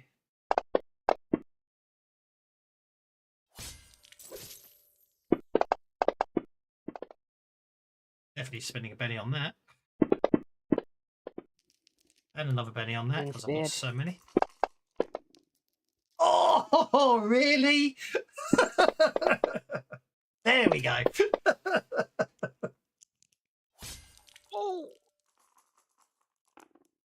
that really hurt. Oh, good. I've got 3 players. I'm in trouble. I'm going to be in so much trouble. Oh. I butt it to one side with my spear. Remains shaken, so I'll spend a Benny to unhook him. Move on to Sully. Sully Who isn't remains stunned, Sully is not stunned. but was shaken, but recovered from being shaken anyway. Yes. Yeah, there we go. Sully, what do you want to do? Very quickly, because I'm in trouble. I'm doing it quickly. I'm doing it I quickly. know you. No, don't worry. It's my fault, not yours. I should have just not done an But extra round. I should have sympathetic, played it's safe. okay. That's a hit. Go for that. Go for it. You shake the bruiser.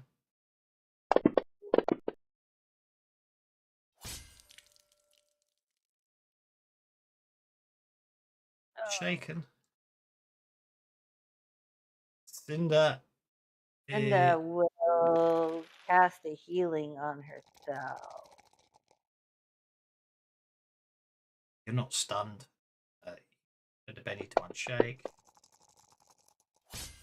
Healing on yourself, getting 1 wound back. To be done. You can move if you want. Want to scuttle. Scott does not remain stunned. Yeah, I'm going to move back to here. Okay. It does remain shaken though, doesn't it? But let's say you spend a Benny. There you go. Scott, what do you want to do? Yeah, no, I don't think I was shaken. You were, All because the I played an attacks went adventure card. elsewhere. You played an adventure actually card did. that shake. No, but then Oh, no, Sully you weren't played another shaken. adventure card, which unshook him. So yeah. I apologise. Have your Benny back. Okay, so yeah, let's go ahead and try and shoot this bruiser one more time. now that we've kind of thinned things out here a little bit.